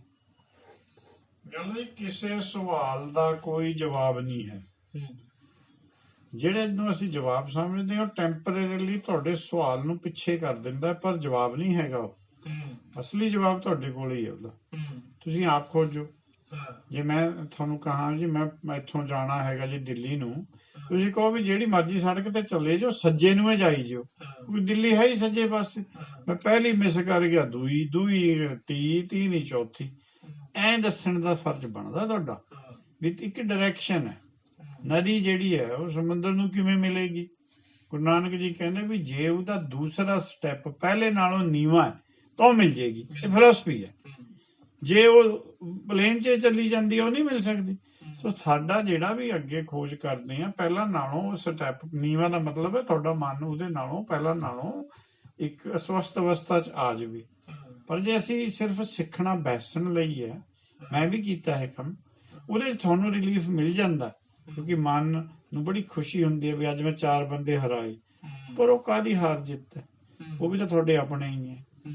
ਤੁਸੀਂ ਉਹਨਾਂ ਨੂੰ ਸਮਝਾ ਨਹੀਂ ਸਕੇ, ਤੁਸੀਂ ਉਹਨਾਂ ਨਾਲ ਲੜ ਕੇ ਉਹਨਾਂ ਨੂੰ ਚੁੱਪ ਜ਼ਰੂਰ ਕਰਾਤਾ ਟੈਂਪਰੇਰੀ, ਪਰ ਇਹ ਆਨਸਰ ਨਹੀਂ ਹੈਗਾ। ਐ ਨਹੀਂ ਸੰਸਥਾਵਾਂ ਚੱਲਦੀਆਂ। ਪ੍ਰੋਪਰ ਪ੍ਰੈਕਟੀਕਲੀ ਜਿਹੜੇ ਪ੍ਰੈਕਟੀਕਲ ਜਦ ਤੱਕ ਉਹਨਾਂ ਦਾ ਕਨਵਰਜਨ ਨਹੀਂ ਹੁੰਦਾ, ਉਹ ਇਸੇ ਕਰਕੇ ਨਹੀਂ ਹੋ ਪਾਉਂਦਾ। ਤੁਹਾਡੇ ਕਹਿਣ ਦਾ ਮਤਲਬ ਹੈ ਵੀ ਉਹ ਸਵਾਲ ਠੀਕ ਤਰ੍ਹਾਂ ਨਹੀਂ ਰੱਖ ਪਾਉਂਦੇ ਕਿਉਂਕਿ ਉਹ ਹਰਾਣਾ ਚਾਹੁੰਦੇ ਸੀ ਜਾਂ ਕੁਝ ਇਸ ਤਰ੍ਹਾਂ ਕਹਿ ਰਹੇ ਤੁਸੀਂ? ਨਹੀਂ, ਜੇ ਉਹ ਸਵਾਲ ਪੁੱਛਦੇ ਵੀ ਹੈ, ਉਹਨਾਂ ਦਾ ਸਵਾਲ ਦੇ ਪਿੱਛੇ ਰੀਜ਼ਨ ਕੀ ਹੈ ਉਹ ਤਾਂ ਪਤਾ ਨਹੀਂ ਮੈਨੂੰ। ਕਿਆ ਉਹ ਖੋਜ ਕਰਦੇ ਹੈ? ਕਿਆ ਉਹਨਾਂ ਨੇ ਕਿਸੇ ਨੂੰ ਜਾ ਕੇ ਅੱਗੇ ਜਵਾਬ ਦੇਣਾ? ਕਿਆ ਉਹ ਕਿਸੇ ਦੇ ਨਾਲ ਗਾਹਾਂ ਲੜਨਾ ਉਹਨਾਂ ਨੇ ਸਵਾਲ? ਹੁਣ ਇਹ ਤਾਂ ਪਤਾ ਨਹੀਂ ਹੈ। ਨਹੀਂ, ਜਿਵੇਂ ਆਪਾਂ ਆਮ ਤੌਰ ਤੇ ਕੁਝ ਮੀਟਿੰਗਸ ਦੇ ਵਿੱਚ ਸੁਣਨ ਨੂੰ ਮਿਲਦਾ, ਕਈ ਸਵਾਲ ਪੁੱਛਦੇ, ਕੋਈ ਪੰਕਤੀ ਦਾ ਅਰਥ ਪੁੱਛ ਲੈਂਦੇ ਨੇ ਜਿਵੇਂ, ਤੇ ਤੁਹਾਡੇ ਵੱਲੋਂ ਪੰਕਤੀ ਦਾ ਅਰਥ ਦੇ ਦਿੱਤਾ ਜਾਂਦਾ, ਔਰ ਉਹ ਪੰਕਤੀ ਦਾ ਅਰਥ ਲੈਣ ਤੋਂ ਬਾਵਜੂਦ ਵੀ ਜਿਹੜੀ ਮੈਂ ਪਹਿਲਾਂ ਹੀ ਗੱਲ ਕਰਕੇ ਉਹ 15-20 ਸਾਲ ਬਾਅਦ ਫਿਰ ਉੱਥੇ ਹੀ ਖੜੇ ਨੇ। ਉਹ ਪੁਆਇੰਟ ਇੱਕ ਸ਼ਾਇਦ ਮੈਂ ਤੁਹਾਨੂੰ ਇਹ ਪੁਆਇੰਟ ਕਲੀਅਰ ਨਹੀਂ ਕਰ ਪਾ ਰਿਹਾ, ਐਵੇਂ ਲੱਗ ਰਿਹਾ। ਉਹਨਾਂ ਨੇ ਜਿਹੜੀ ਸਿੱਖਿਆ ਲਈ ਹੈ ਉਹ ਗਾਹਾਂ ਇਹਨੂੰ ਪਰਉਪਕਾਰ ਕਹਿੰਦੇ ਆ। ਪਹਿਲਾਂ ਤਾਂ ਆਪਣਾ ਹੀ ਉਪਕਾਰ ਕਰੋ, ਫਿਰ ਦੂਸਰੇ ਦਾ ਕਰੋ। ਉਹ ਮੈਨੂੰ ਨਹੀਂ ਪਤਾ ਵੀ ਉਹ ਪਰਉਪਕਾਰ ਦੀ ਦ੍ਰਿਸ਼ਟੀ ਹੈ ਉਹਨਾਂ ਦੀ, ਜਾਂ ਉਹਨਾਂ ਦੀ ਸਿਰਫ ਇਹ ਹੈ ਵੀ ਚਲੋ ਮੈਨੂੰ ਜਵਾਬ ਮਿਲ ਗਿਆ, 4 ਦਿਨ ਮੈਂ ਸੈਟਿਸਫਾਈ ਹੋ ਕੇ ਉੱਥੇ ਹੀ ਆ ਗਿਆ। ਪਰ ਉਹ ਪ੍ਰੈਕਟੀਕਲ ਲਾਈਫ 'ਚ ਨਹੀਂ ਉਹ ਚੱਲ ਰਿਹਾ। ਇਹ ਗੱਲ ਤੁਹਾਡੀ ਸਹੀ ਹੈ ਵੀ ਉਸ ਨਾਲ ਜੁੜ ਗਏ, ਉਹਨਾਂ ਨੂੰ ਲੱਗਿਆ ਜਿਹੜਾ ਵੀ ਕਿਤੇ ਜੁੜਿਆ ਉਹ ਖੁਸ਼ ਹੈ। ਜਿੰਨੀਆਂ ਸੰਸਥਾਵਾਂ ਉਹ ਕਹਿੰਦੇ ਸਾਡੇ ਵਾਲੇ ਬਾਬੇ ਤੋਂ ਉੱਪਰ ਕੋਈ ਨਹੀਂ ਹੈ। ਜੇ ਤੁਸੀਂ ਵੀ ਇਹੀ ਸੋਚੀ ਜਾਂਦੇ ਹੋ ਫਿਰ ਤੁਸੀਂ ਵੀ ਉੱਥੇ ਖੜ ਕੇ ਜਾ ਕੇ। ਚਲੋ ਅੱਜ ਫਿਲਹਾਲ ਤਾਂ ਇੰਨੇ ਹੀ ਕੁਝ ਡਾਊਟ ਸੀਗੇ ਸੰਗਤ ਦੇ, ਤੇ ਨੈਕਸਟ ਫਿਰ ਕੁਝ ਪਲਾਨ ਕਰਕੇ ਫਿਰ ਤੁਹਾਡੇ ਨਾਲ ਦੁਬਾਰਾ ਕੁਝ ਹੋਰ ਆਏ ਤੇ ਆਪਾਂ ਜ਼ਰੂਰ ਤੁਹਾਡੇ ਤੋਂ ਫੀਡਬੈਕ ਲਵਾਂਗੇ। ਤੇ ਇੱਕ ਗੱਲ ਤਾਂ ਠੀਕ ਹੈ, ਮੇਰੀ ਵੀ ਸਹਿਮਤੀ ਹੈ ਇਹਦੇ ਨਾਲ ਵੀ ਕੁਝ ਐਸਾ ਪ੍ਰੋਗਰਾਮ ਡਿਜ਼ਾਈਨ ਹੋਣਾ ਚਾਹੀਦਾ ਜਿਹਦੇ ਨਾਲ ਕਿ ਆਮ ਲੋਕਾਂ ਨੂੰ ਜੋ ਸਾਡਾ ਮਿਸ਼ਨ ਹੈ ਬੇਸਿਕਲੀ, ਉਹ ਮਿਸ਼ਨ ਇਹੀ ਹੈ ਵੀ ਅਸੀਂ ਜੋ ਸਮਝਿਆ ਉਹ ਅੱਗੇ ਫਾਰਵਰਡ ਕਰਦੀ। ਜਿਹੜੀ ਗੱਲ ਤੁਸੀਂ ਸਟਾਰਟਿੰਗ ਵਿੱਚ ਕਹੀ ਹੈ, ਉਹਦੀ ਡਾਕੂਮੈਂਟੇਸ਼ਨ ਪ੍ਰੋਪਰ ਕਰ ਲਓ। ਉਹਦੇ ਲਈ ਸਾਨੂੰ ਬੰਦਿਆਂ ਟੀਮ ਦੀ ਲੋੜ ਪੈਣੀ ਕਿ ਹਰੇਕ ਕੋਲ ਕੋਈ ਨਾ ਕੋਈ ਗੁਣ ਹੈਗਾ, ਨਹੀਂ ਉਹ ਉਹਦਾ ਗੁਣ ਵਰਤ ਲਓ ਤੁਸੀਂ। ਤੁਹਾਡਾ ਪੁਆਇੰਟ ਠੀਕ ਸੀਗਾ ਵੀ ਰਸਤੇ 'ਚ ਮੇਰੀ ਸਮਾਜ ਨੂੰ ਇਹੀ ਦੇਣ ਹੋ ਸਕਦੀ ਹੈ ਵੀ ਅੱਗੇ ਕੋਈ ਝਾੜ ਪਿਆ ਤੇ ਮੈਂ ਚੁੱਕ ਕੇ ਸਾਈਡ ਤੇ ਕਰਦਾ ਤੇ ਉਹਦੇ ਵਾਸਤੇ ਇਹੀ ਬੈਨੀਫਿਟ ਹੈ। ਹਾਂ, ਉਹ ਤਾਂ ਮੈਂ ਪਹਿਲਾਂ ਵੀ ਕਰਦਾ ਹੀ ਸੀ। ਹਾਂ, ਇਹ ਆਪਣੀ ਆਪਣੀ ਨੇਚਰ ਹੈ ਕਿ ਜੇ ਤੁਹਾਨੂੰ ਦਿਖਦਾ ਉੱਥੇ ਕੋਈ ਸਮੱਸਿਆ, ਜੇ ਤੁਸੀਂ ਕੁਝ ਕਰ ਸਕਦੇ ਹੋ ਤਾਂ ਹੈਲਪ ਕਰ ਦਿਓ। ਜ਼ਰੂਰ ਕਰੋ। ਜੇ ਤੁਸੀਂ ਕਿਸੇ ਦਾ ਫਾਇਦਾ ਨਹੀਂ ਕਰ ਸਕਦੇ ਤਾਂ ਨੁਕਸਾਨ ਵਾਲੇ ਪਾਸੇ ਵੀ ਨਾ ਸੋਚੋ, ਨਿਊਟਰਲ ਹੋ ਜਾਓ, ਇੰਨਾ ਹੀ ਬਥੇਰਾ ਹੁੰਦਾ। ਠੀਕ ਹੈ ਜੀ, ਥੈਂਕ ਯੂ ਵੈਰੀ ਮਚ। ਠੀਕ ਹੈ ਜੀ, ਧੰਨਵਾਦ ਤੁਹਾਡਾ। Thank you.